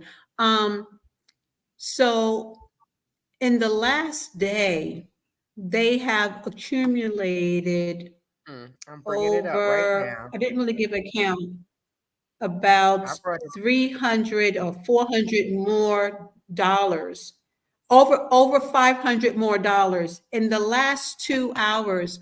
I want to thank Risa T for donating, for Ashley Chambers, sorry, for donating, for Shani Y I don't really want to give out names unless they don't want to. And for Jacqueline A., who donated about 5 minutes ago. Thank you for understanding the urgency and expressing a love for an individual that you may or may not have known, and realize the importance of giving. We are in the Gambia, but we're not separated from our homeland. I mean, I am still an American. You know, I have family and friends that live in America. And so when we come here, we are still a part of our family unit, but on a different continent. What I wanted to do, was it yesterday? MLK and I tried to do a Zoom call together. I wanted to record an audio of us having a conversation that he could share on his radio station. And that did not happen because in the Gambia, the Wi-Fi will do what it wants to do. And so it was a bit challenging. However, I was thinking, Shante, when you do come, if you have some time, I know your schedule might be tight. And you know, MLK, I'm always saying, I'm busy, I can't get there. I will slow down and with Shante and you, so we could talk about Andrea and what she's done here, and also talk about the things that we need to continue to do so that we can become a village again. All right. So I will definitely I'll make myself available. I'm looking forward to this. MLK, is there anything else you want to say? Thank you so much, Leslie. I'm an emotional person. I'm trying not to cry, right? But I thank you all from the bottom of my heart, right? The sister is not my blood sister, she's a kinetic sister, but I know how Mr. Robert and Aman is feeling. We thank you all for being her protector, right? Mama Nasira shared, you know, her interaction with the sister, and you know, she was basically passing, and you know, I appreciate you all. I know that Sister Anja is looking down on us and saying, wow, this is what I didn't want this to happen, but yes, right, it's bringing y'all together, because African Americans, we got a bad deal when we went to the Gambia. We really got a bad deal, and we really have been trying to survive and bounce back, right? That's the reality. These past 3 years, we all came around the same time. But this is so huge for us as a people, because we know what we can do, and we know that the majority of us are not about BS. This is what we are about, supporting each other. We didn't go back to Africa to be, I just want to be here by myself. I don't want to do. We didn't go back for that. The majority of us went back for peace, right? So thank you. Thank you. MLK, you have the floor, brother.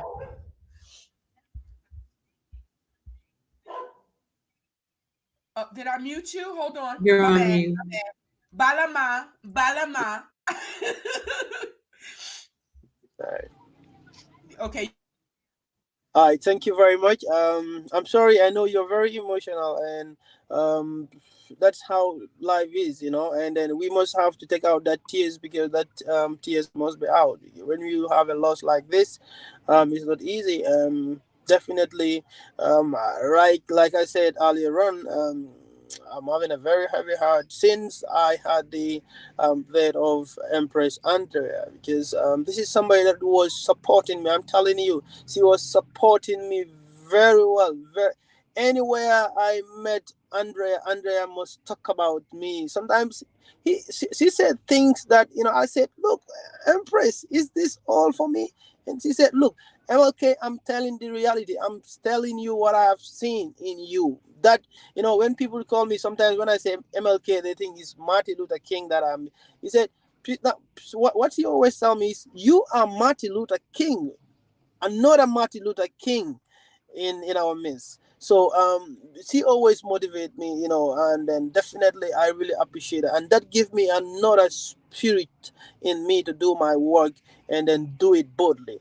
But again, what I want to say, Empress Leslie, you here listening, um, I just want to give this piece of advice. I am somebody that say what, when I see something and I think it need an adjustment, I just have to say it. I can't keep things in my heart. It disturbs me a lot, and I have this observation that sometimes when things like this happen, for us to come together, it's really a problem. We must have to campaign for it, campaign for it, campaign for it, and some people will still set back. And I know we are from different areas in the West. Some are from the US, some are from the UK, born and raised. But at the end of the day, the roots is Africa. So you see yourself as African American, and other people see themselves as African British. But at the end of the day, we are all Africans. This is the roots. And when things like this happen, we have to come together, not to see, oh, she's from America, let the American and the American friends deal with it. Oh, she's from the UK, oh, let the British people or British community deal with it. I don't expect that in the black community. The African community is Africa, and this is the root. The word Africa covered everything. Okay, so I think when things like this happen, we should come out as a community and tackle things in as much as possible. The Wazungu man is there last, still making sure that that barrier is in between us, and we just have to set aside the egos and step up and stand up and make things happen when we come to certain circumstances, because that's the only way that we can penetrate certain things. I'm a young man, and all the people that both of you are far more older than me. You know things that I don't know about life, but I'm telling you, certain things are happening. We are young people, we are youngsters, we are observing, we want to see things, our elders, people in front of us, to be moving in the right way so we can follow that step. When we are saying our elders or our frontliners are trying to avoid certain things, it's not good for the future, and we have to lay down foundation that we can able to overcome the Wazunga man in the future. So I'm appealing to all the diasporans. When things like this happen, we have to come out. Not only the diaspora, and of course the local people in the Gambia, any part of Africa, especially our authorities, should stand firm. I always say this thing on my radio platform. I am not a politician, and I'm not trying to politicize anything. But the reality is the reality. The authorities, especially our African authorities, should open their arms and welcome our brothers and sisters from the diaspora. I mean, the local people can play their parts, but the authorities have the greater part Yeah, to I play. agree. I You know, agree. to I play. agree. So because these are people with skills, and they have their expertise in their different areas. We just have to harbor them and even put them in our different departments, and they will contribute immensely towards the development of Africa. And that Yeah. is another thing that I am campaigning. It's not an easy campaign, but because when you start talking about that, people think you are politicians.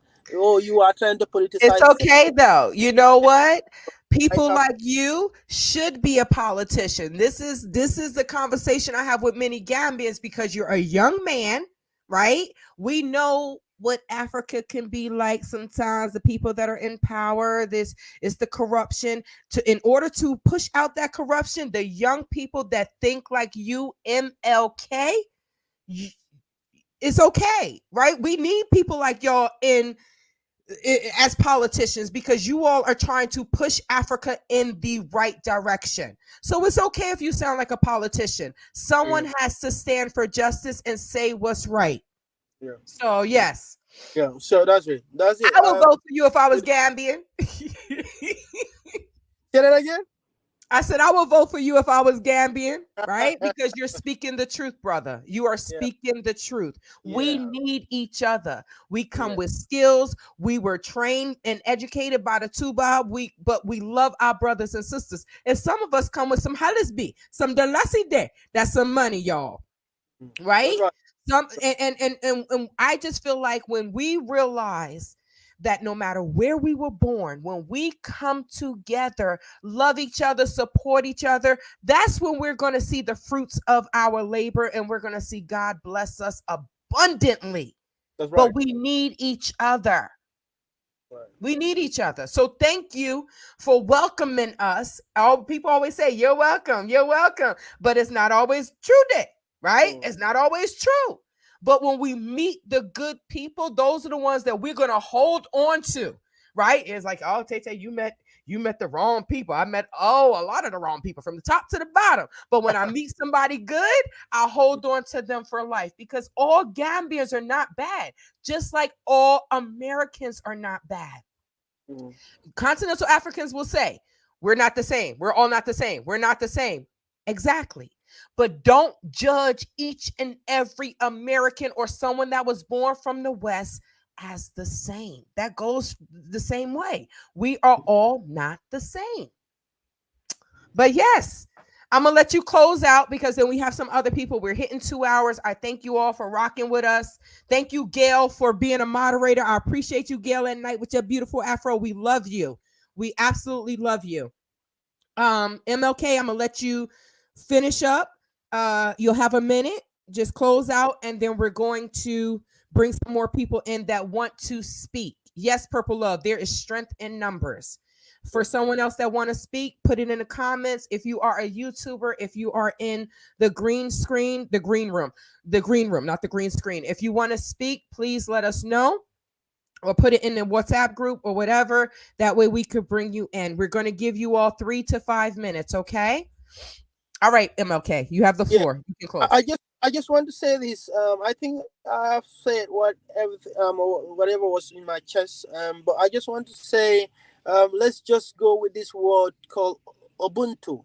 That is, I am because we are, and therefore we are because I am. Say that again. Repeat that. Ubuntu. I am because Ubuntu means I am because we are, and therefore we are because I am. That's what the ancestors said to us. Yeah. Wow. So Ubuntu. let's come together and make things happen as a people. And then you are from Sweden, you are from UK, you are from America. The skin is black, and that shows our identity. And Malcolm X said, the Wazungu man did not fight you because you are a Muslim. He did not fight you because you are a Christian. He did not fight you because you are a Rasta. He fight you because you are a black. So when you're fighting back, fight because you are a black. So that already saw us. We are one people, and we have to hold one another and make things happen. This is just a big sample for all of us like this. And then I think we should all form a very strong organization, no matter where you're from. Let's set up a big organization in the Gambia and start making things happen, even contributing before this kind of incident happened. Amen. And being proactive. Unfortunately, we had to be reactive with this in this situation. And like the brother said, everything happened so fast, and it was just wrong. It was just bad timing. It's bad timing with the GoFundMe, and then she passed, and then it just gives people space to just spit malarkey. But I'm grateful for everyone that has come on here and been a light of truth, right? Thank you so much, MLK. Thank you so much, Leslie. Leslie, is there anything else you want to say? I'm going to see you soon, sister. I can't wait. All right. Purple Love said that. Yes, I just want to come in very quickly, Shantae. It's unfortunate that I had to meet you this way, but I believe that the work that Anja Afreeca started with the GAM Diaspora Connect is continuing. The call of the ancestors that most of us heard to come, oh honey, it's still sounding the alarm. And regardless of this situation, people are still coming. Single men, single women, married couples with children. What we need to continue to do is build the bridge and build community. Now, we are reactive to this, but it's a learning process. We're going to learn from this, figure out how we could do things better, figure out how we could hold on to other people better, stay in connection better. And the two other people that's going to come forward, which is going to be Rahima to talk about healthcare, and Kelly, who will talk about mental health. Those are also the aspects of staying connected with community. So with that, I will let the next person come on. MLK, thank you. Ashe, and we will be talking soon. Thank you so much. Thank you so much. Thank you so much. Thank you so Thank you. Thank you so much. Acha, acha, acha. I got a Gambian dog here. You come and get him, MLK. Come and get her. All right. So I'm going to remove you all. I appreciate you all. And okay, so I want to share my screen with you all just to let you all see where the GoFundMe is. Let me just go ahead and share my screen. If there is anyone that wants to come on and talk, that's fine. But what I'm going to do is I'm going to keep going with the script. So I think you all should be able to see this. I wanted to say this earlier, but let me just do this now to cover the GoFundMe. As you all, I'm just going to read the update. So it says, hello and thank you to all that have taken the time to share this fundraiser and donate towards the emergency medical care for Andrea Martin, aka Anja Afreeca, in the Gambia, and for the potential efforts to have her air transported back to the United States for advanced medical care. And I'm just saying this, I'm just reading this. I don't want to say for legal purposes, but because there was so much malarkey and things said, I just want to cover all aspects of this. Okay. So it said that it is with deep, you all already know this, but it's with deep, deep sadness and sorrow that we are letting everyone know that as of late last night, Andrea Martin, aka Anja Afreeca, has passed away due to the complications of her critical condition. This money will be raised solely to pay for the outstanding medical bills and burial costs. If any additional funds are available, it will be used to bring her son or immediate family to the Gambia for funeral services. None of the funds raised will be used for personal gain. Let's keep going. The family and friends, you all heard the brother say what he said, right? You all have heard him. So we all know where the funds are going. The family and friends have assisted tirelessly on the ground, caring for Andrea daily, and those that work behind the scenes, making calls and strategizing to get her back to the USA. We thank you so much we thank you with so much love and kindness to all that donated. Thank you from the bottom of our hearts. This is a deep time of sorrow for those who love her. We only wish to complete her transition to her final resting place and not burden her son, a college student, with the added worry of figuring out how to pay for her funeral expenses. Thank you again for the love. Okay. Let me stop sharing this. I just wanted to cover that. I just wanted to cover y'all. Okay. Just making sure everything is good to go. Just wanted to cover that. Yes, and I'm going to pull this up, Kelly.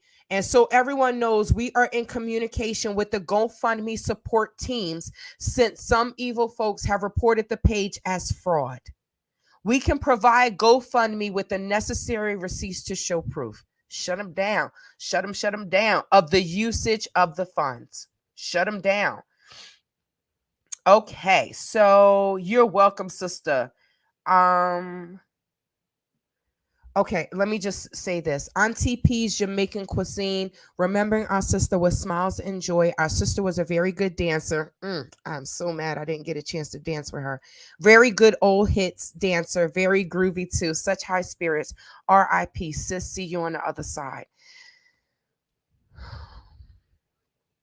Okay, so let's move forward, you all. Let's move forward. I do want to I did want to address something. And these are the comments. If you all don't mind, let me address some of the comments that were out there. Okay.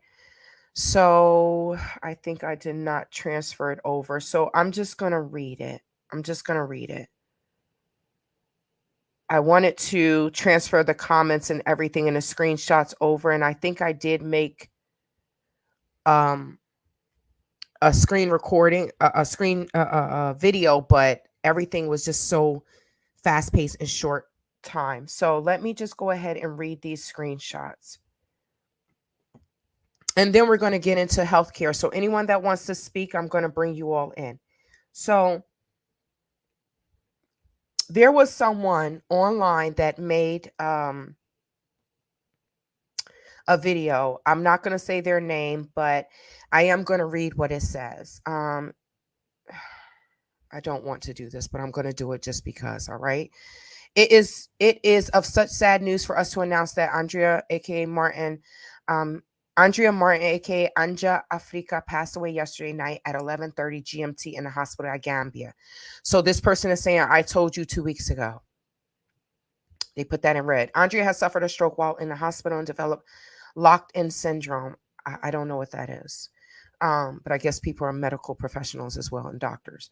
Funds were being raised for her medical repatriation back to the U.S. So the person put in red, talk of GoFundMe fraud and had them shook. This is the chemical imbalance that we're dealing with. Whether it's negativity because they're miserable, I have no idea.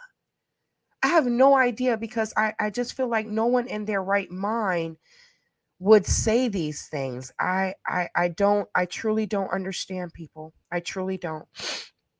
I think I do. There is a video. Let me see. I knew I made a video. I just didn't upload it. So the person made these comments. The person also said, and I'm just reading it so I can address it. Yeah, who was shook? No one was shook. I do agree. These people are crazy. You send an email, but don't you know that when things are true, all you have to do, there's receipts, right? But I don't know what is in people's mind to think that, a whole group of women are going to say, a whole group of people are going to say, we're going to say she's still alive and she passed away. What sense does that make? Truly, what sense does that make? It doesn't make any sense at all for us to, I just found out on Wednesday, we created the GoFundMe, but the person, Kelly and the brother, they are the organizers. We just created it to help the family. We have nothing to do with the monies, but it speaks volumes about our people that will just sit back and did they donate or did they just bump their gums? Do they care about the sister or are they just looking for views? I have no idea, but I could tell you what it looks like. So I'm going to run through this. I'm not even going to keep going because it's not even worth it. It's not even worth it. But someone made, and saying the song is for her son. I hope he gets closure. So you disrespect his mother and then you say that. Who hurt them? Hurt people, low vibration children. I wholeheartedly agree, sister. Afia in Africa says it makes no sense, and these type of people clearly don't analyze the ignorance that comes out of their mouths. It's disgusting, and I truly pray that it never happens to anyone in their family because then they're going to see the other side of it. So, someone did say,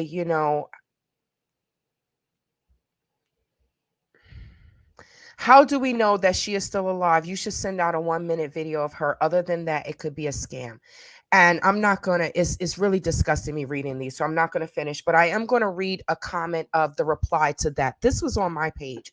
Someone said, why should they do a video for your entertainment? Where is the dignity in that? If you were sick, would you want people filming you and taking pictures on your sick bed? They don't need to share any pictures or other personal information with strangers online. We don't know her personally. Only her family and close friends, those who set up the GoFundMe, know her health status. You instigators and speculators are the reason why we cannot progress as a people. Even if they showed you a picture, would you donate? I doubt it. You would find fault. You will want to sit online and comment on drama. So Peter L, thank you so much. I didn't even have to say anything. I appreciate, Peter, you hit the nail on the head, right? Psychological observer. She's a nut. I don't know why YouTube won't ban that woman. I thought cyberbullying was against the rules. Yeah, I think YouTube really, they just in it to make money. I think there are certain people that know how to skate or toe the line. They know how to walk the line. And but honestly, I feel like with what has happened, there should be some type of legal recourse, because Sister Anja went through this. We all have gone through this, and it just doesn't make any sense. But I'm gonna keep going because she does not get any she can't get too much airtime, because that's what feeds her locaness. I know that's not a word. Yeah, they won't. You can report it, but YouTube lets it continue. Exactly. Okay, so let's get into healthcare. I don't know who wants to join in. The fundraiser, the campaign, the GoFundMe campaign is at $6,357. We appreciate each and every one of you that donated, that continue to donate. We have a while to go. It won't be the 175,000, right? Because it's different. And now that we know the family is coming, the son wants to come there. So that is what we're trying to focus on. The outstanding medical bills, the burial, and trying to get the son there, right? The burial cost, which covers everything, right? Outstanding bills covers everything, right? Hospital, morgue, and then trying to get the son there. So that's what we're trying to do, you all. If you can't donate, send positive prayers and energy. But if you can donate a few dollars, $5, $10, some people, I don't want to limit you because I don't know what's in your bank account, right?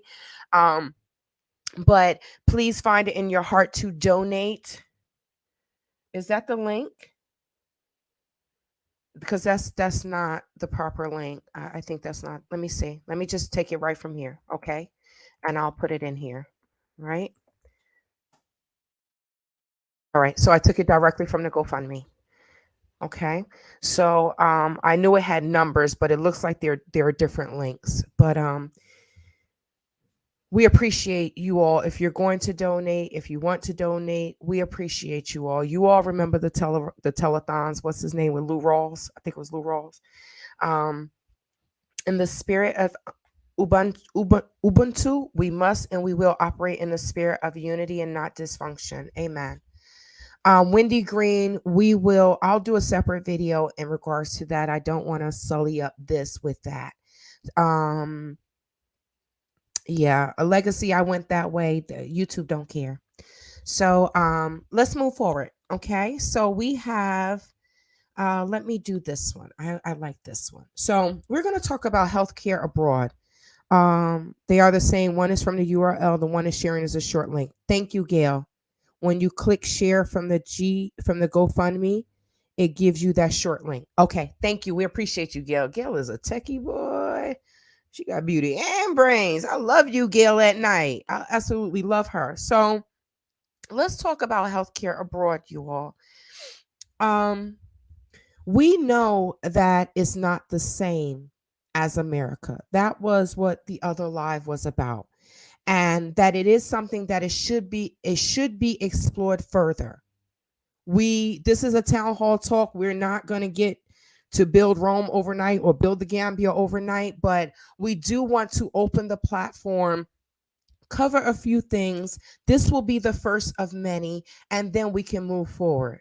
Right? I wish I was there that day. I wasn't there for Juneteenth, but I know it was a healing experience. We're going to move forward. We're going to have more town talks, because just like MLK said, if we are coming there and we are living there, we need to bring our skills, our education. Yes, it needs to be welcome, right? That may take time, but we need to bring these resources so that it won't be America, but we need some type of resources that are like America. Who's the best people to do it? The Americans, with others, whether it's the Black British, whether it's the Gambians, whether it's whoever's in the country. But we know where we come from. We know the system that we come from, and we are going to have to do this, starting on a small level, but we're going to have to do this, right? So,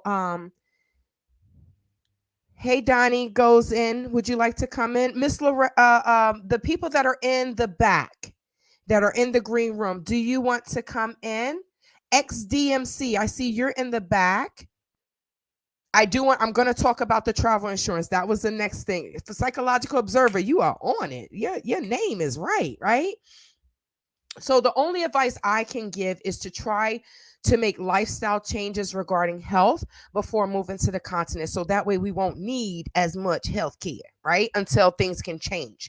Now, Psychological Observer said, is there a way to get a travel insurance policy as a group for you expats living in the Gambia? Maybe if you can get a group policy, it could lower the monthly cost. I can tell you this, Psychological Observer. When you get travel insurance, it's only from date A to date B, going and coming.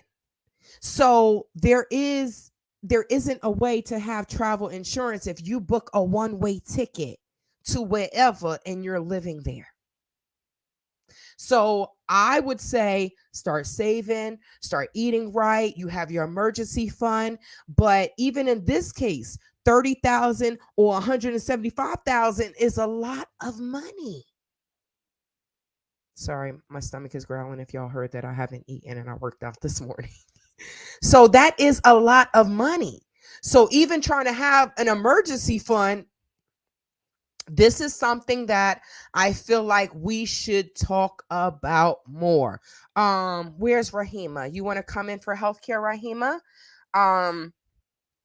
I think that this should be expressed more. We're not going to fully talk about it today. We just want to bring some things to the table. Yeah, we want to bring some things. I'm not talking about Anja, because I know Anja was herbal health. She was healthy. I'm talking about other people that are coming to visit, that are coming to live there, that have health issues. You know, as a community, we know not all of us eat right, not all of us exercise, not all of us do what we're supposed to do. And God forbid someone ends up in the hospital, we know that we're not going to get the proper care in the Gambia or in many countries in Africa, but we're speaking about the Gambia. We're not going to get the proper care. So this is something that needs to be explored. We need to talk about. Afia says, so we need to come together as a collective and start a fund for it. Something, but unfortunately in our community, well, I don't want to bring up the negative, but we do need to do that. And I just, and have things set into place so people are not saying, well, where's the money? You know what I mean? It's just, and then you just have to ignore people like that. So, okay. So Rahima, I don't see you in the back, in the green room.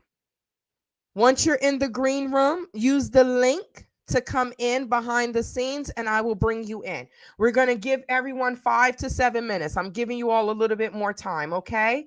Fatima Abuchubara, Sister Nakam, Abinyadi, welcome. Advanced medical care is needed in some places throughout the diaspora. It is. It is. And for those people that are nurses, that are doctors, even if you a CNA, right? CNAs try to give them they try to shame them, but CNAs do most of the work, right? But Stella, get off my light. Acha, acha, acha. Go. She like, girl, I'm ready to eat and go to the bathroom. Inside. Inside. Thank you. So, I lost my train of thought. We do need medical care throughout, but I also want to say that if I love that Sister Anja wanted to volunteer her time. I volunteer my time. If you are a nurse, if you are in healthcare, and I'm not saying go and volunteer your whole vacation, but your skills are needed on the continent. They're needed. When I volunteered at the school, look at what happened. It turned into a whole foundation, right? So we need to share our skills with our brothers and sisters there to develop Africa. Africa is, different countries are developing, but I feel like if we're going back, our skills, our knowledge, our money will help to develop it a little bit more. I told my ex-husband he better not take me to the hospital when I got sick in Africa. That was many years ago. There should be an improvement. I mean, we shouldn't be scared to go to the hospital, right? But real talk, and then the private hospitals, they have private hospitals, but they're still less expensive than a hospital bill in America, but still. Okay, so right, all levels of healthcare are right. All levels of healthcare professional are important, from the orderly to the surgeon. I agree. I always think, what you doing? I always think housekeeping, right? In the hospital, they look at housekeepers like, no, what? Housekeepers are needed. You want to come into what they call it, environmental services, right? You want to come into the hospital, into a clean hospital, clean sheets, clean gowns, clean floors, clean not utensils, they're not utensils, but whatever they're using to give you the proper care, we want that to be clean. So we can't forget about the housekeeper. You know, you can't look down on the help. You come in there with money and the place is clean, you got an infection, you done out here. So everyone, every part, every piece counts. Rahima, are you in? Yes, there you go, sister. Okay. Let me bring you in. They want their money up front before they even check your temperature. I'm sorry, Afia, that was funny. Equipment. Thank you, Kelly. All right, welcome, sister. Would you like to share? You were in the Gambia, right? And I'm going to give you the platform. We have about 7 minutes because I know we had 2 hours and some change. So we have about 7 minutes, but would you mind sharing your experience of what you saw in regards to healthcare, the clinics, the hospitals, when you were in the Gambia, to educate the person that may be coming to travel, may want to live there? This is the platform that we need to use to let others know what is here and what we can do and what to look out for. Sister, the floor is yours. And there we go. 1 second, just 1 second. Okay.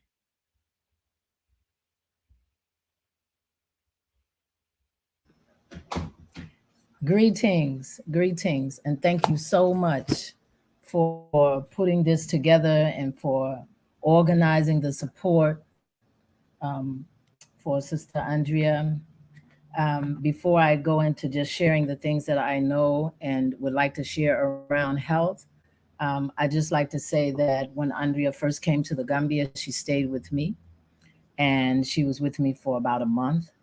And wow, so many things. First, she was initially planning to go on to Sierra Leone, but everything that I've heard about her being involved with community, the way she flowed with the people from the time she came, and then once she started to work on her business, just her overall flow was very integrative. And that's a big thing, because many of us come and we don't really know how to integrate so well. I think that's one of the major issues that we have returning to Africa. Okay, but skipping over to the health thing, the first thing that I would say for all of us is that when you're in the States, before you even come to the continent, it's very important that we start to think along the lines of reclaiming responsibility for our health and well-being. I come from Mississippi. I was born in Mississippi. And back in the day, we weren't even allowed in the hospitals and whatnot anyway. So we took care of ourselves. That's something that we knew how to do, and we made it our business to do. So if any of the folk that are listening right now, if we were to ask how many of you know home remedies and people raise their hand, we probably could write a book on just things that we already know, but we don't often implement. We don't exercise them, just about caring for ourselves. And I don't mean real complicated things like new herbs or superfoods and stuff like that, but some very simple things. And so it's important that we start to reclaim that responsibility for our health and taking care of ourselves, and just start to rethink those ideas that grandparents and great grandparents had, like castor oil, you know. So that's the first thing. And then in the overall idea of reclaiming responsibility for our health, a part of that is, first of all, implementing the things we know, because we have those things that we have from our history, but we also have things that we're constantly learning, but oftentimes we choose not to implement them. So sometimes they're big things, sometimes they're small things. Sometimes we fight against them, though we know that they're right. And sometimes we just kind of subtly just pass them over. And I'll give you an example. When I first came to the Gambia, well, when I first started to see more diasporans to the Gambia, because I've been coming to the Gambia for many years, for about 20, more than 20 years. But when I started to see more diasporans come, I would be surprised when I'd see people drinking Coca-Cola. And even one of my girlfriends used to drink like 3 in one setting. And what I realized, because my orientation was that people that were into Africa and Afrocentrism, as they might call it, and those studies, most of us were the same people that were into health consciousness and trying to live healthier. But what I realized is that there are many people that are learning about Africa, that are coming to Africa, that are not in that group of people that were also health conscious or trying to be health conscious. So that was kind of surprising to me. But I also found a group of people that would come to Africa with already the experience and the feeling that they were coming somewhere to heal.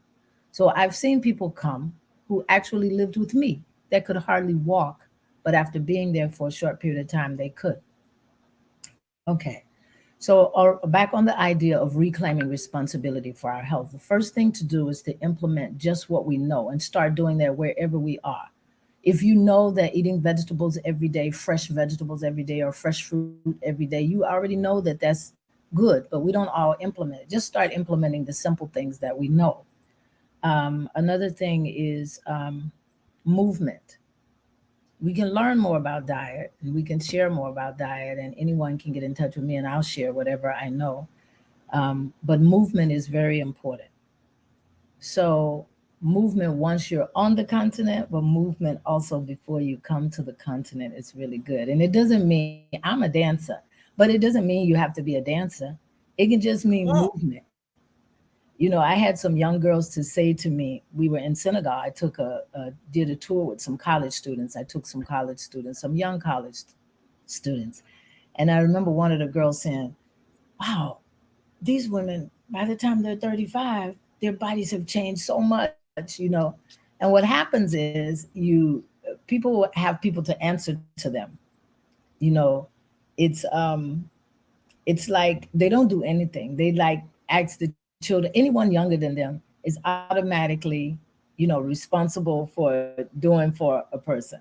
So if somebody says, hand me this, oh boy, give me that, hand me this, do that. That's what people do. Give me the fan, do this, bring that. People cook, people do everything after you get a certain age.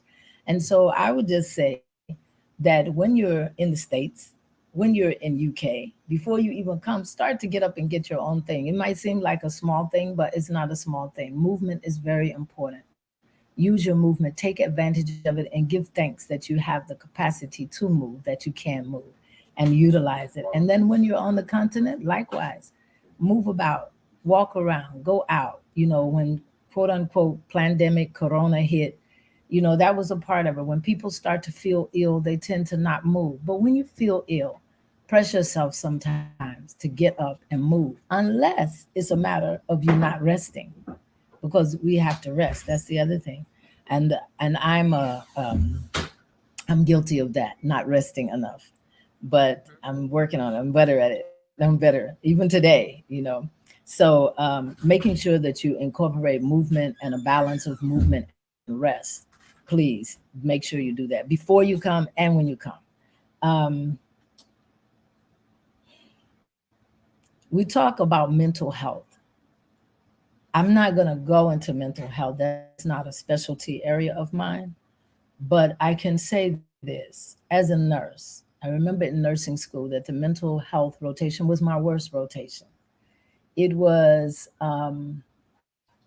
because the regular mental health structure didn't have things in place for Black people. So the program that they had laid out didn't answer to us. Now, I'm sure that there have been some changes, and then many of us study Black psychology, so we learn and have gathered other information and began to learn a different route. But that was my issue around mental health, because I had Black people as my patients who had a whole different orientation to life than what I was learning in my books. So the things that we were doing really did not apply to bringing those people to a healthy mental state. So when you think about mental health, I would just say keep that in mind, whether we're on the side that we're serving people or on the side where we need to receive help. But now, fortunately, there are more and more healthcare professionals in mental health that are conscious about us and those special needs that we come with. And I don't mean special in a negative sense. I mean special in that our whole life, our orientation to life, our genetic, psychogenetic experience in life is different. Okay, so let me pass the mental and go to what I see is really like one of the most important things around our Yes, health. because And we that have is our, 2 minutes. Okay. uh-huh. I'm so Okay. sorry. Okay. It's okay. And that is our, it's okay. That's our emotional health. Mm, So nothing really can happen to your body if your emotional field is intact. So it's really critical that we work on strengthening and being in balance with our emotional state. And there are so many things that can juggle it and throw us off. And those of us that are traveling from the West or from Europe to Africa, sometimes we have expectations, feelings, you know, that get jolted when we get to Africa, especially when we find ourselves circling in the area where tourists are and where people that experience tourists in a way, local people that experience tourists in a way different than a general African experience, okay, or Afrocentric experience. So our emotions, we have to create, come together and find ways to serve our emotional state, because the emotional state, something can happen to you, it can throw you off. Okay. So since my time is really locked, I'm not going to go into it anymore, but there's one more thing. As Africans, we're continuing to grow. Our consciousness is becoming more and more expanded.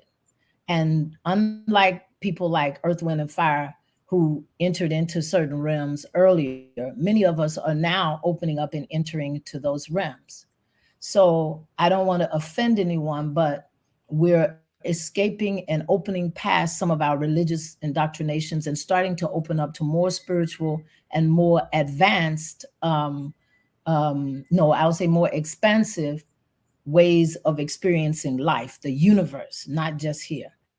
And when you start to feel and experience those things, it's not a conversation for everybody, is not a conversation with everybody. You're still processing and getting those things in place because we didn't know that we even had a file for some of those things in our brain, in our consciousness. So as we expand, be cognizant, be conscious of your expansion and continue to groom it and find people that you can nurture that with and grow that with. Okay. So that's my piece. My time is up, right? Thank you so much. But just so you know, we will be moving forward, right? This is the first town talk, but I pray that it will be the first of many. This is how iron sharpens iron. This is how we get better. This is new to us. You've been going back forward to the Gambia for 20 years. I've been going back for what, 3 years, 3+ years, almost 4.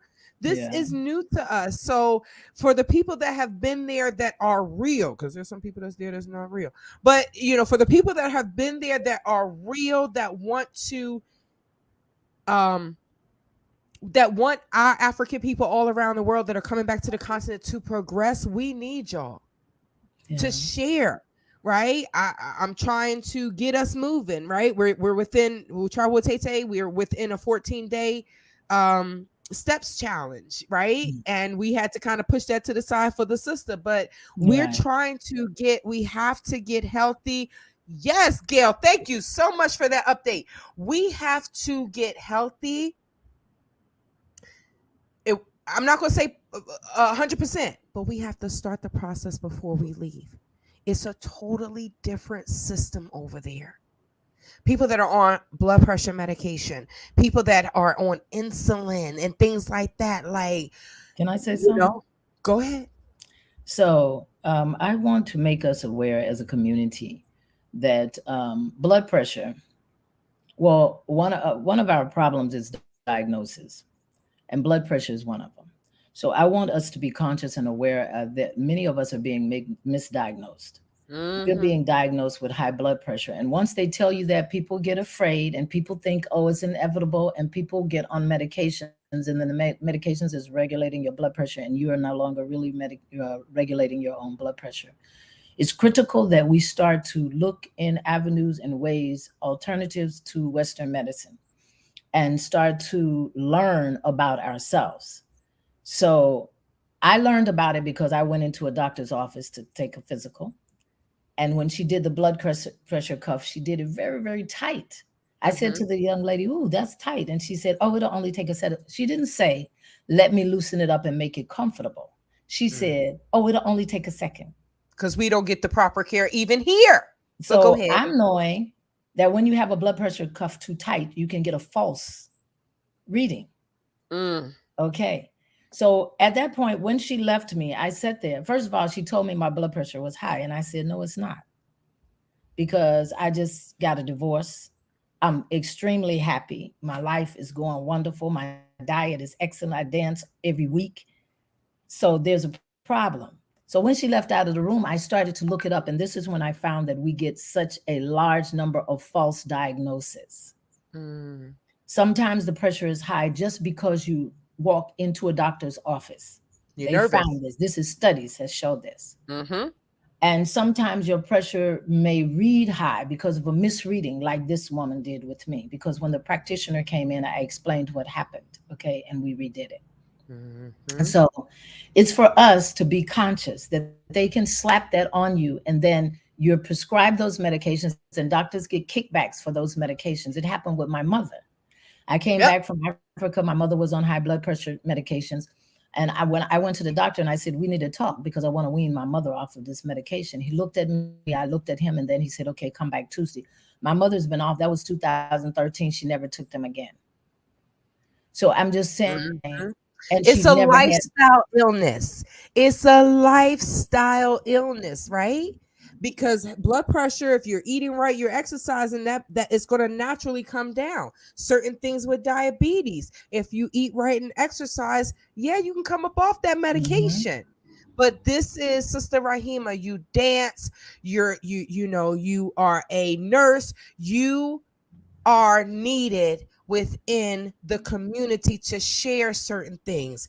And when we can, because trying to get healthy, I used to weigh 244 pounds. I lost 70 pounds naturally. It's not easy. Some days you're like, I don't want to work out. We are your support system, right? And we will help you with love. Because I know there are a lot of people that's like, I want to work out, but I'm not dancing for 3 hours like you're dancing. No, right? But we bring the fitness, the food, the nutrition, we bring it to your level and let you grow. We can't stand here and be trying to pull you, do this. You're not where everyone else is. We're all in different stages Right. of life. Right. And we have to, you know, give each other grace and love throughout this process, right? Thank you so much, Rahima. I'm going Thank to you. bring in XDMC. Okay, Rahima, I'll see you soon, sister. All right. Thank you. Thank you. Thank Peace. you. Peace and blessings. All right. Greetings. How are Hello, you, brother? how you doing? Well, do you mind I introducing yourself? Because I've never met you. yes, my YouTube, I guess, name is XDMC. I known and I met Anja through the Limblake family, which is living your best life in Ghana. And there's a lot of people on this in this chat that we haven't spoken or seen each other in years because of me, I guess, just not being on YouTube. And I took a break from it. And that's one of the things that I wanted to speak on. The first thing I wanted to speak on was people do not confuse a heightened awareness of spirituality and a advanced knowledge of different cultures with mental illness. Okay, don't Say confuse. that again. Can you Do, repeat that again for the people in the back? do not confuse a heightened sense of spirituality and advanced knowledge of different cultures with mental illness. Mm-hmm. You know, it just let that sink in when thinking about our sister, because I just seen some nasty things floating on these YouTube streets, which is why I left to begin with. And Anja, the last time I saw her was 3 days before she moved to the Gambia. My wife and I had dinner with her at her house. We cooked and everything, and my wife was like, okay, you must really be cool with her because you don't eat nobody else's food. I said, you got that right. I don't know. And you don't let me eat nobody else's food. And we sitting there, we packing and everything. And I did not think that that would be the last time I would see my sister. You know, we had a lot in common. We knew a lot of the same people from in Brooklyn. I'm an artist. She's an artist. She made this for me as a going away when she moved to the Gambia. She made this for me. Okay. And hopefully the reflection is not bad. And just make it bigger. Okay. Let me put it. There you go. Mm-hmm. She made this. It's cut out. It's cut out and everything. And I'm like, all right. And she gave it to me when we had dinner together. And I was like, okay, cool. And then I looked at some, because see, Anja's about her business too. And she's real strict about her business. So while we packing up, she had some things there. I said, oh, I see an African drum. I see this statue there. Now, let me get that. Yeah, brother. Okay, yeah, you can have that. It's going to be X amount of dollars. I said, oh, no, you're right. Here you go. And, you know, and it was all love. It was all business. And the thing that I want us to do as a community, because again, if it wasn't for, this is how I found out about my sister. I don't go on YouTube like that. But Anja and I spoke all the time through WhatsApp, on that phone call, on the phone calls and stuff like that. Her and my wife, you know, it was beautiful. Then the last time I spoke to her was December 12th. And everything was cool. She had her plans, not for me to divulge here. But her plan, just to let know this, her plan was to be living. Her plan was to still be here. Okay. And you go about your life, what they say, life happens, you go and you move a certain way, and then I don't hear from my sister. And then I send a WhatsApp chat, no response. I'm not thinking nothing of it because I know she's busy too. I'm busy, the career that I have, I'm moving, video shoot here, video traveling. And then I get a call from Brother Power. and said, "Yo, Anja's missing." I said, "What? No, she's not. I just spoke." And then I'm going, "Wait a minute. That was almost a month ago." We have to have our lines of communication and check on each other on a regular. I am guilty of that. I am guilty of chasing that dollar and not calling anybody until it's too late or it's later. It don't take much to reach out and say, "Hey, how are you feeling?" Not how you doing, how are you feeling? What's going on? And if you do not get a reply, then move into action. I did not do that. I didn't do that. And I regret that. And there's nothing I can do about that now, but learn from this. But she was a stand-up sister. Okay. She had to be. My wife let me be friends with her. And she was friends with my wife. We were a family together. I met her son. You know, it was all love. And again, like Legacy said in the chat, that I'm glad to hear that she loved talking to me, because I love talking to her. And we talk and we talk. We say, "Hey, we need brothers like you in the Gambia." Well, you know, hey, to each his own, do your thing. You know, when y'all build the Four Seasons and the Marriott, I'll be there and lend my expertise. But right now, you hear that bag? I ain't with that story right now. I can be a better ally to the continent here with the resources that I have in sending, like I was doing with her. You know, so I'm not gonna talk long. I know that 7 minutes, I don't want to use it all up. I want everybody to get in here and spread their love, but I'm still processing how we are here, how we got here. I'm still processing that. Correct. I am so thankful that the ancestors had her part of my family's life. I'm so glad my life is better that I've met Anja and that I've met a lot of people through Limblade.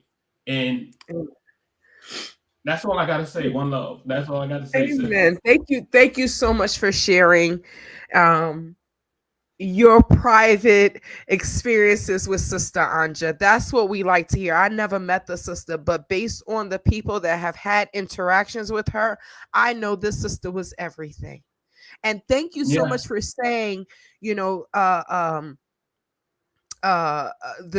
thing of the what you said about don't confuse spirituality with mental illness, right? Yes. Because we growing up in church, certain things, oh, that's this, that's that. No, you know, I'm happy that many of us have woken up to spirituality. To each their own. If people are religious, to each their own. God gave us free will, but you know, don't judge the spirituality people, the people that are in tune with their spirit. We shouldn't judge anyone, right? But thank you. I appreciate you for highlighting. And I will say I will say this one thing, and this is just because a lot of us here are we're not old, but we're not young. You know, correct. I'm 58. Okay. And the one thing I can say when it comes to my experience and with our people, it is something about funerals, weddings, that there's always that one person or two that has to show out, that have to say something, that has to cause the ruckus. But the way we move that out is we think about that person who we are here for, that person who we are marrying, that person who we are paying respects to, and we use that love as our armor and block the rest of that stuff out. Because anybody who gets up in the morning, gets up in the day and say, "You know what? Who can I screw over today?" Unfortunately, there's people like that. You don't want, that's not part of your circle. You can't control who's your family member, but you can control who's in your circle. Block that out. What's Anja's favorite saying? Low vibrations. I love her. I love her. Always said that. Low vibrations. She's very outspoken. I love it. Yeah. And again, like someone mentioned, just be aware on how we move. And that's not to say anything here or there, but how we move. Let people know where you listen. My wife knows, and people can look at it as being whipped or whatever, I wear it with a badge of honor. My wife knows where I'm at 24/7. If I tell her I'm going to be at point A and I'm not at point A at a certain time, call out the truth. She knows that. We live like that. And you are have an to have African that. man in America. So that is Yeah. nothing about being whipped. That's looking out for the people that you love and knowing where you live. Exactly. Respect. And we have to do that. We have to do that for each other. We have to. And it's the same way with my wife. You know, I know where she's at all the time. Right. She's at Wegmans right now. You know, the grocery store. So it's all good. And that's what these things are for too. These trackers.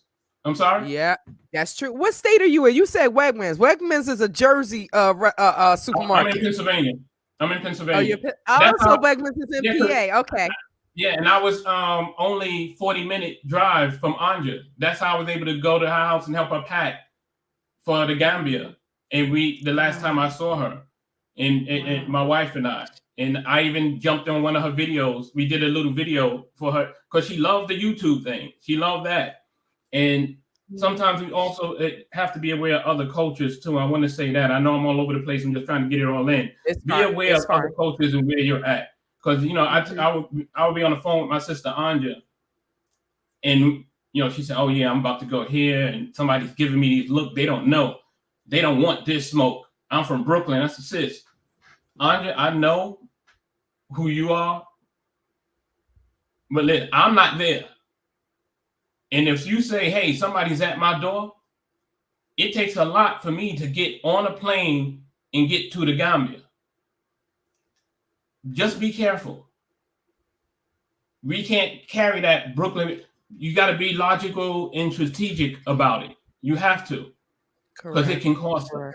So that's her having that Brooklyn background, Brooklyn background, because I say in Africa, I'm like, in the Gambia, boy, some of these Gambians are better hustlers than New Yorkers. Yeah. So, you know, you have to, like you said, be strategic, keep your eyes open, be aware, and remember where we came from, because we're a different breed, y'all. People don't understand. They talk about Americans. They want to follow our social media, how we behave, our music, this, that, and the third. But the missing thing for someone that's not born in America is the culture of being an American. A lot of us don't play games day, right? She said they don't want the smoke. A lot of us will say that. And really, real talk, we don't want to come back with that. We will let it rise up because we're not any chumps. Right? We're not going to go to another country and let people just take advantage of us. Unfortunately, Gambia deals with abuse and depression. And I think sometimes they want us to accept that. And I'm like, hey, we're not dealing with that abuse. Some of us have been delivered from abuse. We're not going back into that. So we do have to keep our eyes, our ears, our minds, and our spirit and that third eye open when we go to any country on the continent. Yeah. And that was her. She really wanted to help. She really wanted to. Anja was about saving and uplifting her people. She was really about that. And in doing that, you therefore save the world. You save your people, you save the world. You save our people, you save the world. Amen. Because without us, it ain't no world. Amen. That ain't ego talking. That's just straight up reality. You know, it's just real talk. Again, let somebody else get some. Let somebody else get some love in. Thank you, brother. Love you, sister Anja. And if you come back, I know you say you're not making videos, but Gail, if you don't mind dropping his YouTube handle for those who want to subscribe, when you're ready, we will be subscribed and waiting for you. Okay. One love. Thank you. Right, thank you. Bye. Take care. All right, you all. All right. So, oh, that's Stella. Lord, they talking to they talking to each other. So dog outside say, hey, what's up? You want to come out and play? Stella like, yeah, she got me on lockdown, right? Hola, Oyabi Sharan. Welcome, sister. Welcome. I hope all is going well in Botswana. Okay, so let's get into, just gonna get into the last point and then we're going to close up. All right. I can be talking to you all night. But we're going to move forward with this. with future town hall talks, because this is needed. Thank you so much, XDMC, for sharing your experiences with the sister. Separate the meat from the bones. I love that she said this. Control what you can control. Leave those low vibrational folks where they be. Y'all, is that not, that can speak to all of us right now with everything that has happened on the internet. And that's all I'm going to say about that, right? Let's leave those low vibration folks where they be. They're not worthy to be on our level, right? That sounds very narcissistic, but it's the truth. All right. Let's get back into this and then we're done. Thank you. I love Gail. Gail is that. Ooh, I love you, sister. Okay, so y'all can go ahead and subscribe to the brothers channel. The GoFundMe is still up. Thank you so much for the update. At this point in time, let me just pause this real quick. So I know Gail told us that it was at 6,600, right? At this time, when I did the screenshot, it was at $6,242. So we do appreciate you all. Y'all heard the son, the Dove family. The son was on. You can see that on the replay. He was on, and we're trying to still receive monies, but we're trying to get him to the Gambia so that he can pay his last respects to his mom in person. That's what we're trying to do. We still need to raise the funds for her burial. Her body is with the morgue and it's going to be there until everything is done, until the family can get there. You know, things are working behind the scenes, but in the meantime, there is still a bill. There's an outstanding hospital bill, right? If you're in the Gambia, you're going to the Gambia, go reach out to Leslie or someone back, whoever's in the Gambia. They will tell you the hospital that you can go and put some money on her bills, put some money on her books, right? This sister will do that for us. Okay, so now let's get into the last we're just gonna finish up with money management, y'all. I hope you all are okay with this. Thank you, Purple Love. Yep, some people can't perform without an audience. Thank you for that. I think that was really good. I wanted to share the message that the healthcare professionals do their best they have with the resources they have available. Kelly, I love you, sister, with your bomb glasses, right? Thank you for that. Thank you for that, because I'm happy you made that statement. You know, we're not criticizing, we're just saying what is there was the truth, right? They are doing the best with what they have. And if we share our resources and things, and when I say resources, I'm not always talking about money. I'm talking about skills that you have learned, right? How many nurses out here like, I'm the bomb, I know what the heck I'm doing. When you go to the Gambia, you share the skills. If not, I would love to have like some type of Zoom workshops. We can do this. Technology is here at our fingertips. It doesn't always work properly, right, Shishi? But it is here at our fingertips and we can utilize it. We can utilize it. Okay. Close for me. You're still driving. Okay. Thank you so much, sister. Thank you. We can talk about mental health next time. Yes. Yes. Thank you so much, sister. Thank you, Tete. This is much needed. 2024 is only for growth in us to come together and prosper. Amen. Amen. I hope you are enjoying Botswana. You know, keep traveling wherever you going. We love Africa, right? So peace and blessings to you and yours. Yeah. Okay, I will get that. Shishi, I got you. You're so you're awesome. You're awesome. Okay, so let's get into money management, y'all. Okay. Now, we're going to get into money management and then we're going to close. I so appreciate each and every one of you. There is someone by the initials LS. Do you want to speak? Shake your head, yes or no. Yes? Okay. All right. I have a checklist for my children whenever I leave. I used to be really free flowing. I'm going to bring you in, sister. I'm going to let you talk, and then we're going to close with money management, right? And please do not leave, because money management is how the world runs, right? I'm so happy to hear that you're loving it in Botswana. Jazara in the Gambia, we're all still in shock. We are all still in shock. Okay, welcome, Miss Loretta. Thank you. Thank you. I'm fine. Greetings, everyone. Protocol have already been established. I do want to say thank you to all the moderators and the people who fervently managed this process to make sure Angela was receiving what she needed. I wanted to come on. I was in Gambia for about 4 years, and I just left in 2023. So I understand the dynamics, the environment, and the culture in Gambia. So I spent like the first 2 years isolated, trying to figure out what the culture was and what the social norms were. So I want to just talk a little bit about Maslow's hierarchy, and I wrote some notes down, so I won't spend a lot of time. Okay. Maslow theory talks about the psychological needs, safety needs, the need to love and belong, also esteem, self-actualization. What he failed to talk about was us transients, us indigenous people who need that cultural identity pieces.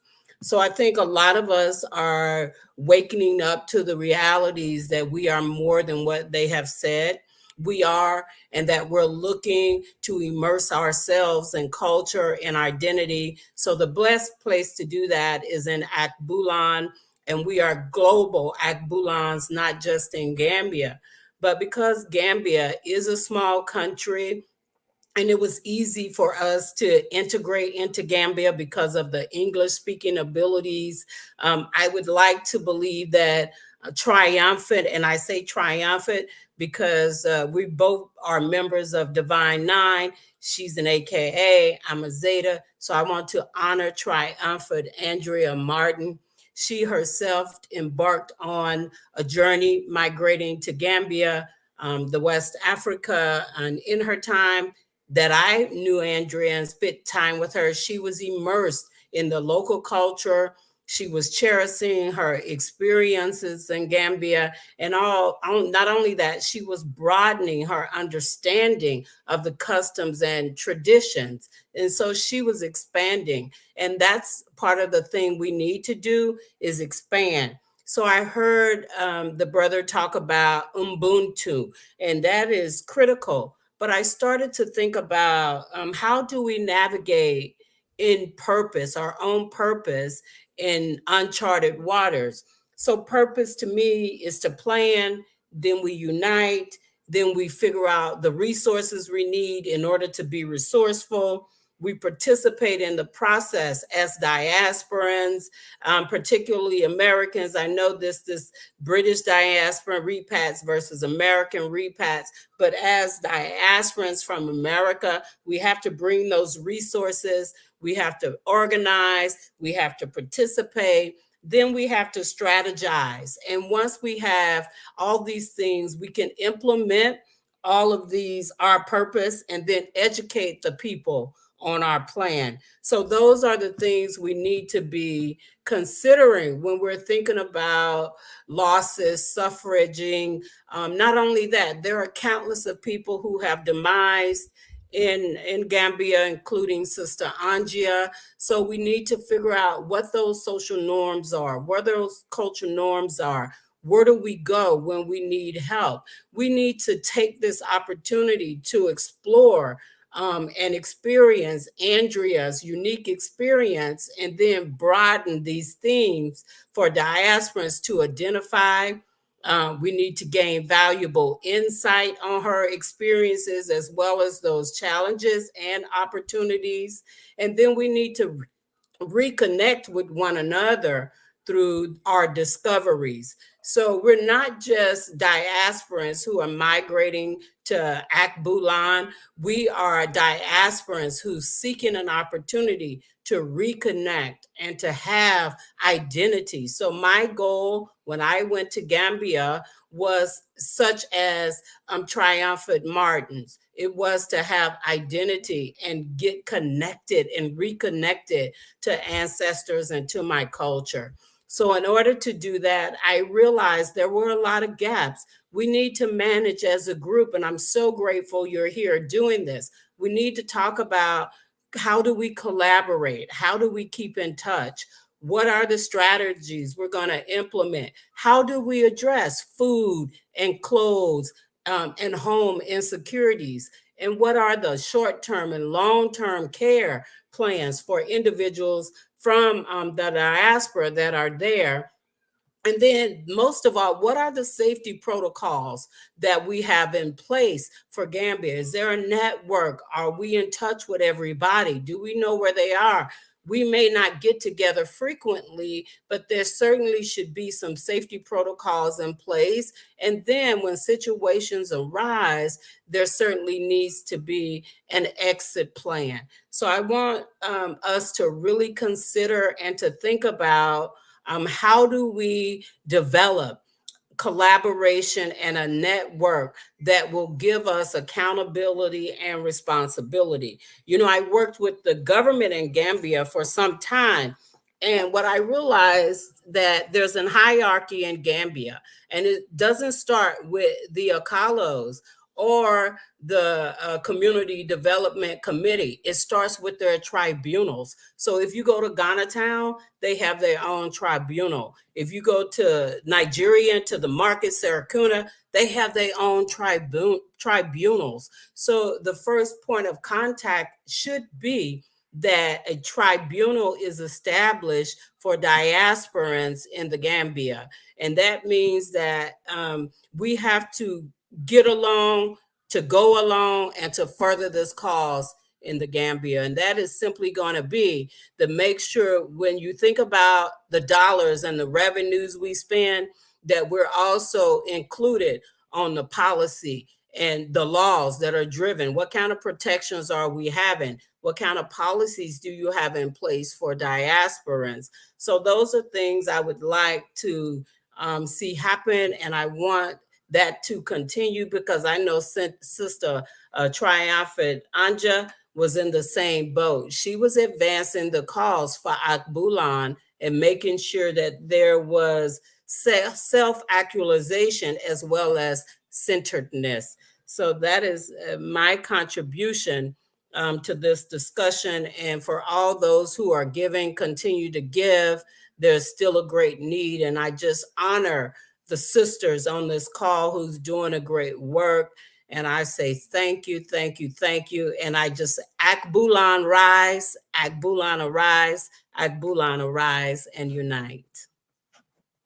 Oh, thank you so much, sister. We definitely want you on the next town talk as well. Okay. We Ashe. appreciate you. Thank Ashe. you. Ashe. Thank you for your patience as well. Yes, all right, guys. Okay. Now, okay, so thank you for all the well wishes, you all. We would do this for you're welcome, but no thank yous are needed. That's all I'm gonna say. No thank yous are needed. This is what we have to do for each other, right? I have lived for this town talk, also Shishi. Okay, so I'm going to put this back up and then we're going to close it out, okay? I'm sorry if anyone has not been able to talk, but like Shishi said, ask for professionals and experienced people to join us for the next town hall talk. And as you can see, it's not just African Americans, right? I know it's some Black British in here. Thank you so much for joining across the world, you all. We can do this together. We can do this together. So let me pull this back up. And now we're just going to finish. Okay. You're welcome, Kelly. No problem. That is no problem. I think we should have these talks once a month. I agree. Right? People are going live. This is something that we should go live for and not just talk, because so many people are in different countries, right? Some people are in Ghana, some people are in Tanzania, some people are in the Gambia, some people are in Senegal, right? I feel like we should do this once a month and invite some of the YouTubers on to share their experiences of what's going on in their community, right? Or the country that they're in. And we really do, I think Queen Jata said something about having a committee, right? We do need people in place that's on the continent to get things done. And it's not, like I said, it's not always about money. So, I mean, time is money. Sometimes they need a little bit of your time. But this, I feel like this is imperative because if we're going to live on the continent, many of us want to live on the continent. We need to make sure that certain things are in place, that we're safe, that our healthcare is safe, right? That we're looking out for each other, that, you know, if someone is having a hard time, whether it's financially, mentally, emotionally, physically, we are there. And we are, I can see with this and with, you know, certain situations that other people have been in, we have seen our brothers and sisters just are there in the droves. What do you need? What do you need? And this town hall talk shows how we can come together when needed, but we don't always need to do it when's needed. When we don't need to be reactive, we can be proactive. So that way, God forbid, if this happens with someone else, we like, all right, we have the fund, we could do a GoFundMe, but we're going to do this, right? It's not easy. This was a high mountain to climb. And I was just praying that the ancestors were going to show up and show out, but it didn't happen.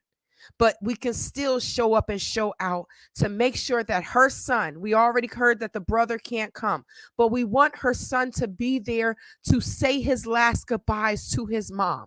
And he has confirmed and said he wants to come. Let's do this, family. Let's do this for him, right? Let's do this for the sister. Okay, let me close up because I'm getting emotional. Money management. Now, we know that in the Gambia, I think it's not just in the Gambia, it may be other countries. If you're in Tanzania, if you're in Ghana, if you're in Kenya, if you're in Rwanda, you're in Botswana, let us know. I would think that it's a cash society, right? Africa is a cash society. And we also know that cash societies are hard. You know, we just charge it. Whether the money's coming out your credit card, whether the money is coming out your debit card, out your bank account.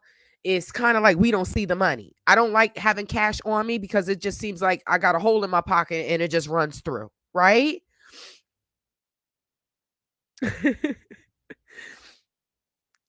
Go agree, but I'm going to post it. So it is harder in Africa because it's a cash society. It's like, oh my God, I just got $100 and now I have $20. It's like, where did the money go? So a cash society is hard.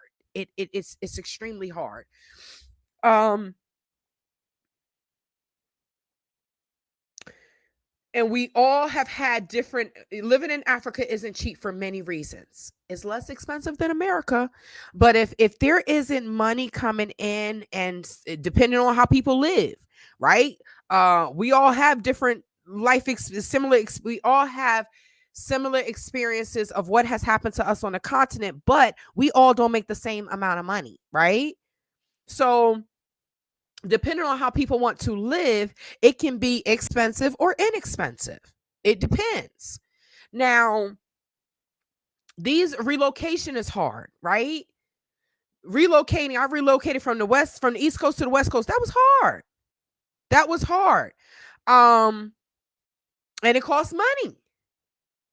And I know many people have relocated to the continent, to the Gambia, many YouTubers, and they're back in the United States.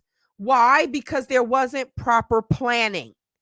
We need to plan. You're not going to move around the corner or to another state without going there, visiting, checking if there are jobs. There are no jobs in Africa. You got to have an entrepreneur mindset and create jobs, but you wouldn't move to the next state without going and checking it out. We need to there are too many, and this is just money management. This has nothing to do with Sister Anja. I'm just talking to you all, right?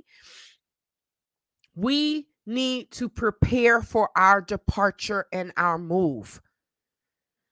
You know, Black Sid is always saying, prepare for your departure, prepare for your departure, prepare. We need to prepare. Well, no, she's always saying, come, come, come. But the coming, many people are coming, but they're not prepared. No one wants to be an American and go to Africa and live like an African. We're not built for that, y'all. We're just going to be honest about this. This was beautiful. This needs to happen again, and share information that can aid in our journey and our transition to the motherland. Jazara in the Gambia. Thank you so much. And I agree. We need to plan. We need to prepare. Relocation is hard. And I'm not going to spend a lot of time on this, but if there is someone, I know none of us are rich, right? Okay, I don't know that. I shouldn't say that because I don't know who's rich. Some of y'all may be some sneaky little quiet millionaires, right? But one thing I'm going to say is in our community, it's always don't talk about the finances, this, that, and the third. I think you don't have to share your finances with every stranger you see. But if you have a friend that's in the Gambia, right? And you're going through some hard times, share, please. The Bible says, ask and ye shall receive. Right? You never know what person would say, you know what? Here's $100. We don't know. But if you're going through something, please do not go through this by yourself. We are here to help, whether we are on the continent, whether we are in America. We have technology. Every one of us know some of us, right? Never met Big John. Right? But everybody knows him. Never met ex-DMC, but people know him. Someone knows someone. Please reach out once a week. I agree. I'm guilty. I haven't talked to people in months. Life gets busy, but reach out. Hey, how you doing? You need anything? Are you eating? Do you need some halisbi? You need some money? I don't have a lot, but I have about 1,000, 2,000, 3,000 dalasi to give to you. And you notice I didn't say loan, to give to you. Some people are going through some real financial issues on the continent. I wish they would come back. Come back to America, make some money. But sometimes for people's own reason, Empress Makiba, I haven't seen you in a long time. Welcome. Sometimes it's, oh man, I got to go back. My family and friends are going to say I failed. Who gives a if? You come back. There are plenty of times where I had to regroup in life. Like ex-DMC said, we're not young. We kind of young, but we not young, right? Because we got that melanin. We going to look young all our lives. But it's okay to come back and have to regroup. It's better to do that than to sit in a country where you're struggling. But if you need help, please ask. Please ask. And on the flip side, if someone comes to you, whether you're in America or you're in the Gambia or you're on the continent, and someone comes to you and say, I need assistance. I'm struggling. I need a little money, right? Keep that ish to yourself. If you help someone, don't tell anyone, right? Keep it to yourself. Let's get back to the way we used to be, the way our ancestors was. I know it's always going to be some type of drama, but all of this is just, it's too much and it's unneeded. It's not needed because everyone in the Gambia, we don't want to deal with this nonsense. We want to enjoy ourselves, right? So if someone comes to you and they need money, keep it to yourself. If you need money or not even money, I need a meal. I need sister time. Right? I need brother time. I need some emotional support. Don't be afraid to ask for help. Everything is hush hush in our community, and this is why we're suffering. It's okay to ask for help. None of us are strong enough to do this on our own. Some of us need someone sometime in our lives. It's okay. All right, I'm off my soapbox. Sisters must form an apartment community. Single sisters will become prey. People are jealous of African American girls. They are smart and powerful, and many are wealthy. mentally. I do agree that we need to have a community. Even if we live amongst the Gambians, I think we do need some type of community to look out for each other. I was kind of like against that in the beginning because I'm like, we need to immerse ourselves into the culture, until I feel like until we live around the Gambians, but we need to have Americans living around Americans. So that way, if someone travels, hey, here's my keys, look out for my house, right? I'm going to check it online, my cameras, but look out for we need that because we're seeing that everyone, and I'm not just talking about Gambians, I'm talking about people, period. Everyone doesn't come with the right heart and in the right spirit, right? So I do believe that we need to be around each other if we're living around each other. I do. But, Cameron Carr, unfortunately, if we don't manage our money properly when we're going overseas to live, we're not going to be able to build or have anything. Like, y'all, we are of a certain age. Maybe there's some young people on here, but we are middle-aged people, right? And the thing is we need to set certain things into play. We may get some of the benefits in this lifetime, but we may not. But this is for the future people that's coming. Shout out to the people that have said, I'm gonna buy my plane ticket and I'm going to Africa. Y'all are part of the pioneers. There's plenty of people that want to go. There's some people that say they want to go, they don't even have a passport. You're not going anywhere without a passport, right? So y'all are the pioneers. And I know that this journey is not easy to take on, but I mean, we've been through worse, have we not? There's always been adversity in our community. Always. This is nothing new for us. But we have lived on this earth long enough to know how to maneuver. And we can get past a lot of the things that are hindering us in life on the continent and in America. We just got to come together. Relocation takes time. Preparation is the key. Y'all got it. Rest in peace, Sister Anja. Hey, Tay, there's a dance video to end with. Okay. In the YouTube WhatsApp. Send it to my email. Let me pull that up. Send it to my email and I can pull it up, share the screen. I think I'm a pro at sharing the screen now. So I can pull it up. I can share the screen. Send it to travelwithtaytay@gmail.com. And I will pull it up and I will close with that. Thank you so much, sister. Okay, creating an emergency fund to help people that meet certain requirements could be a great start. Yep. Shout out to Global Green Book and Tay. Shout out to you, Big John. Shout out to you, brother. I'm going to be contacting you. I know somebody will have your contact information. I'm going to be contacting you because I want to pick your brain. Stella, please. I told you she's Gambian. I want to pick your brain in regards to insurance and things like that, right? Because this is something that can be presented in the next town hall talk, right? Look, she talking back to me. Go, let me see. Go and see what it's all about, maybe a month or two to get the best feeling so you will know if you could live there. Amen. Sorry, y'all. Give me 1 second because she is out of control.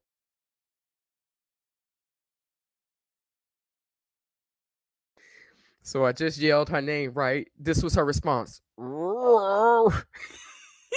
But I'm gonna finish up because she probably has to go to the bathroom. Everything is not for everyone to know. Bag got food. We here. Thank you. And if Bag, let me know if I'm wrong, right? Let me know if I'm wrong with this. Stella, please relax. Stella think I own the whole complex, so she just barks at everybody. So, Bag, let me know if I'm wrong when I say this. If someone is having a financial issue and they need food, I know the answer is a yes, but I want to hear from you. I want the YouTube world to hear it. Can they come to you all and say, I need food, and you will give it to them? Now, I'm not saying people come there on a regular, but if someone is in a crisis, I guarantee you can go to Bag and they will give you fruits and vegetables and what you need to make some nice, delicious plant-based meals, right? We need our own. Oh, Lord, that's a whole nother story, brother. See? Yes, indeed. All we have to do is ask you all. The support is here. Physically, financially, emotionally, mentally. The support is here. We just have to ask for it.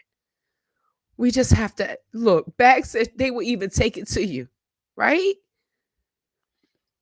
All the negativity that's out there, y'all, we are showing the world, the Gambians, and Americans, that we're not about this nonsense. We look out for each other. If you're taking the chance and not just the chance, the opportunity or the steps to go to Africa, then I know that you don't want to be dealing with any nonsense. The majority of the people are like, look, we get a second chance, right? We're middle-aged. We won't have to be struggling to live here. We can go and live our best life in retirement on the continent with the monies that we made. So thank you. The GoFundMe is up. You may need more than a month or two. Things can pop up and experiences can happen after being here some time, interact with folk. Yes.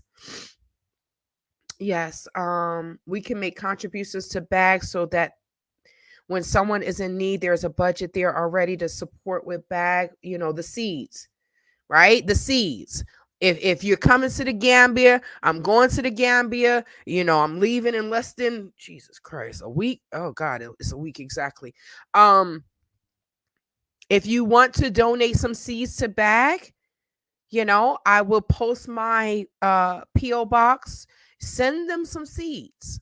They can always use seeds, right? I have a seed bank in the US and I'm willing to supply Bag with food to help with what they're willing to do. Sister, contact me. Maybe we can meet or whatever and we can get these seeds. I'll be in your area on Wednesday. Okay? So I'm just going to put this up. I'm done. Let's consider a co-op to address food insecurities. That was Be Wise. I'm gonna close this up. Let me bring this up, and I am closing you all because this has been 3.5 hours, and I am so grateful that you all were here. You were talking. You were engaged. Shout out to all of the guests that came on and spoke. We appreciate you, Sister Anja. We love you. We know that you're looking out for your son and you're looking over us. Thank you for being the African goddess that loves her people. Sister, you may be gone from this earth, but your spirit will never die. I'm sorry that I never got a chance to meet you, but I'm so happy that I'm able to meet the people that you have, that lives you touched. May your soul rest in power. And we are sorry that this happened to you. We will do our best to get your son there so he can say his goodbyes to you. Not goodbye. See you later.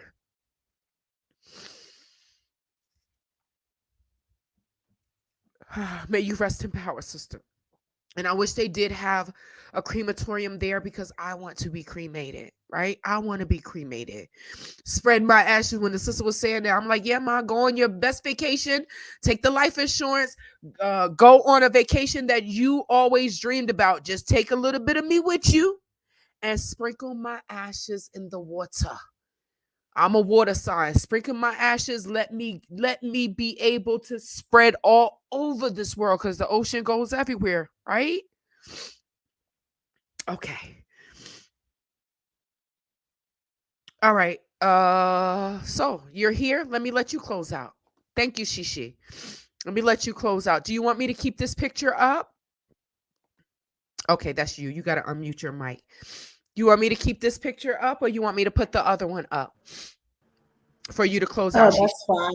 I think leaving her in the purity with whites and with Sweet Juicy Mama, I think that's the way we want to leave Sweet. the sweetness and the beauty of Sister Andrea Martin. Yeah, sorry, I had to step away. I had an emergency, but I'm back. Yes, I'm closing out. I just want to thank everyone who had the opportunity to speak. And I know a lot of people were just listening in.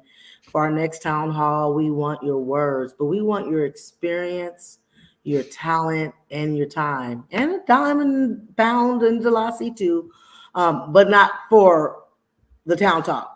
We need to build a refuge for us for when we do have a problem or a situation that we can pull from, not only from our minds and hearts. So we've got a lot of work to do, but we can talk about that in the next town talk. But I did want to close out about us leaving wherever we may live in the world, and if we're choosing Africa or wherever we may go. Before you leave the continent, to go to any continent, please don't just verbalize, oh, I'm leaving. You know, verbalize your needs to your families and your friends and whomever, and your wishes. You have to have that conversation, but not just verbalize it. We need to notarize it so that when this unfortunate thing happens, or when the due time happens, when we meet our Creator, our families aren't lost with that loss of losing you, as well as having no idea of what to do. So what I'm saying, once again, verbalize it to someone and get some kind of legal paperwork, because if people still have affairs in their continent that they came from, plus the continent they're living, they may be building, they may be having a business, we have no idea. So take some time just to write it out and notarize that, because that would help in the end, you know, some of the confusion, some of the problems, some of the pains that we may come up to. Have that conversation with your family. Death is not easy. And of course, we never know when it's going to happen. So just take the time. And one of my favorite hashtag is, we must give, hashtag give. And it's not always money. It's time, it's talent, and our skill. And that's what I'm all about. Let's give our time, talent, and skill, as many of us do. But it's time for us to unite and organize and recognize, because we should not be leaving the continent of Africa to get care somewhere else. We need to find a country that we can work there, and that we can build there and send doctors and all of our experienced people there and grow Africa. That's it. That's all for me. Amen. Amen. And rest in power.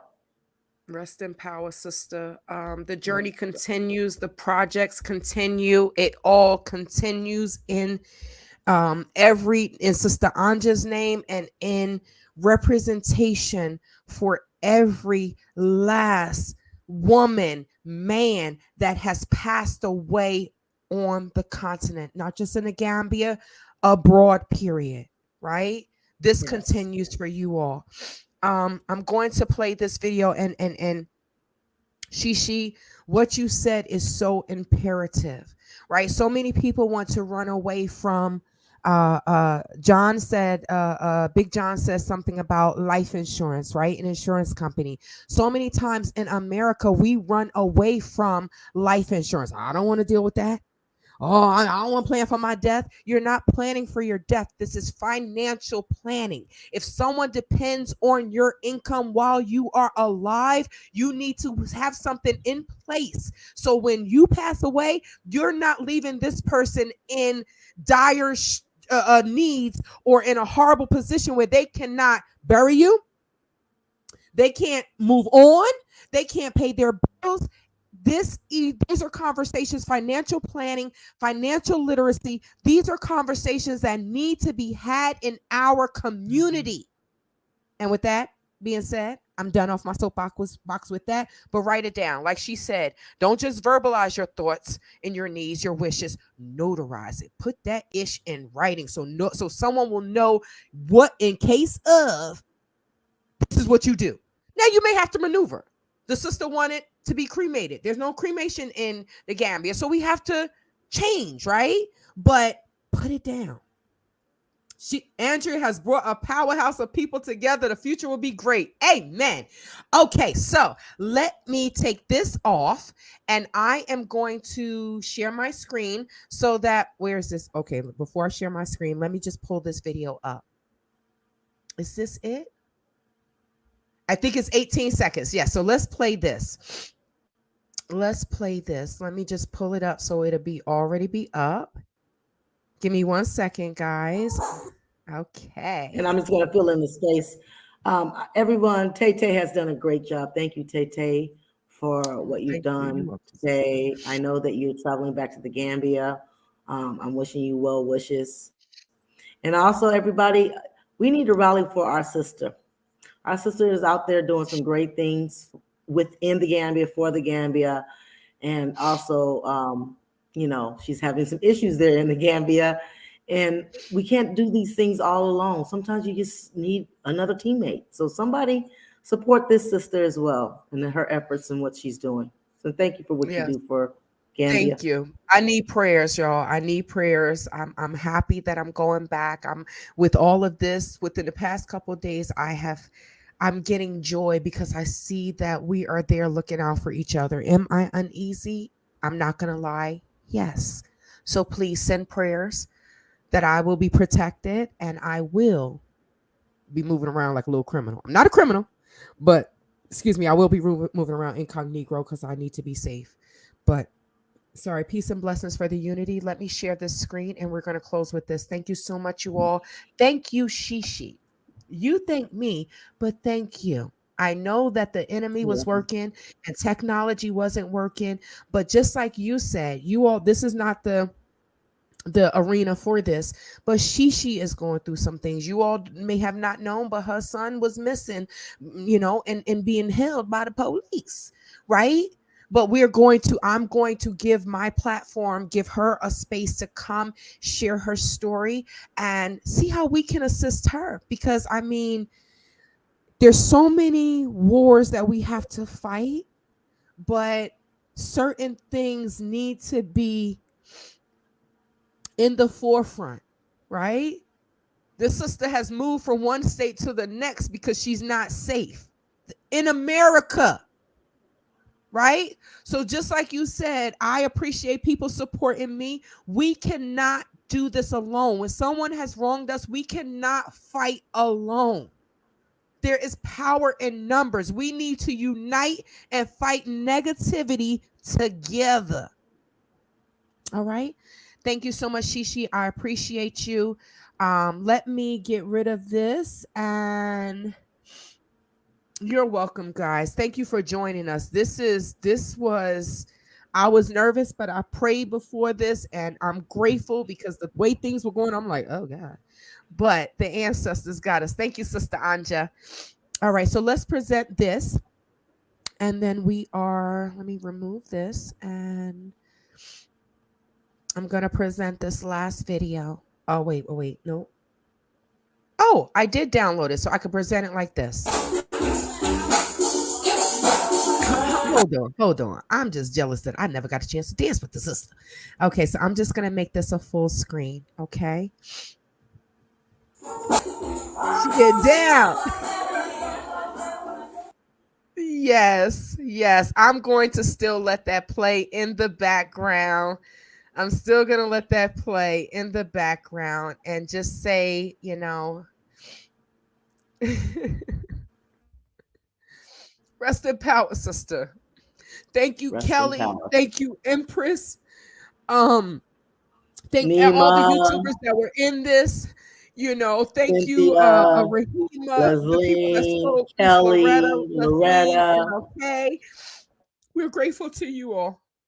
We're so grateful to you all. And don't forget, you know, while we're doing this, right?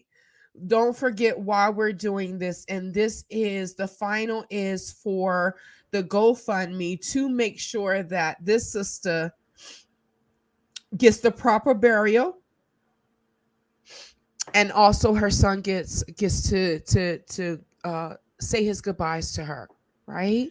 Does anyone work for the airline? So I know that what's her name? Njai. Y'all Our.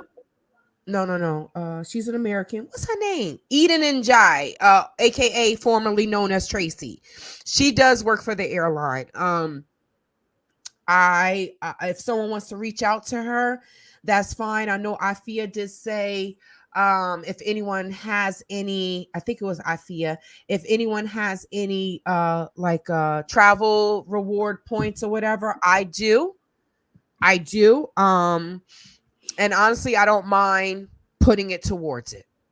I don't mind, right? I just don't know how to do it because it's not paying for the whole thing. Right. But we could talk about that behind the scenes, right? But please, you all, buy bag. No, see you later. Ain't no bye. We'll see you later. Thank you so much, you all. I know it's late over there. Please continue to donate to the GoFundMe. It's needed. And share the GoFundMe link on your pages. Share it. Share it on all your social media platforms, Facebook, wherever. Share it.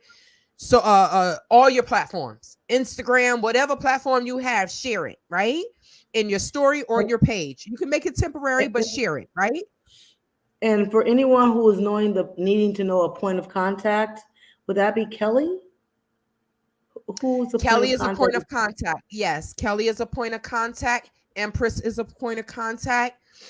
And they can be contacted through the GoFundMe, because there's a way to contact the persons who've set up the GoFundMe. Awesome. That would be the direct way to get to Kelly. Thank you for sharing that. So contact through the GoFundMe. That way we don't have to give out people's personal stuff. You can you can contact through GoFundMe. Thank you so much for sharing that. Please continue to donate, you all. I appreciate you all. Shishi, is there anything else you want to say? I'm just saying thank you. God bless you and good night. I'll see y'all in the Gambia soon. Is there, you want to go ahead and close out, Shishi? I really would love a bag to come on and close out, but I don't know. She says she just signed out, right? They said bye-bye. Yeah, I think they're gone. They're gone. So does anybody know bags? We said our goodbye. Oh wait, what is it? Peace, love, right? I'm so sorry, y'all. I am. That's so wrong, right? That I don't know it. I'm gonna have to practice it. It's 3 little moves, and we don't know it. Show me. It's what? What is it? Are you asking me? Yes. What is it? Love, peace, and soul, right? Yeah, love, peace, and soul. Everybody. Okay, but I don't know the hand gesture. Yeah. I'm gonna show you. Okay. It goes here, peace, and soul. So we're gonna go. There we go. Okay, so it's here, peace, and soul. Oh wait, no, hold on. Okay, see, this is why they don't give me hand gestures in Zumba, because I'm like, look, you either want my legs to work or my hands. I can't do it both. And soul. Peace and soul. 3. Right? All our diasporans across the 1, 2, 3. Love, peace, and soul. All right, y'all. I'm gonna finish with this and let this play. God bless you all and good night.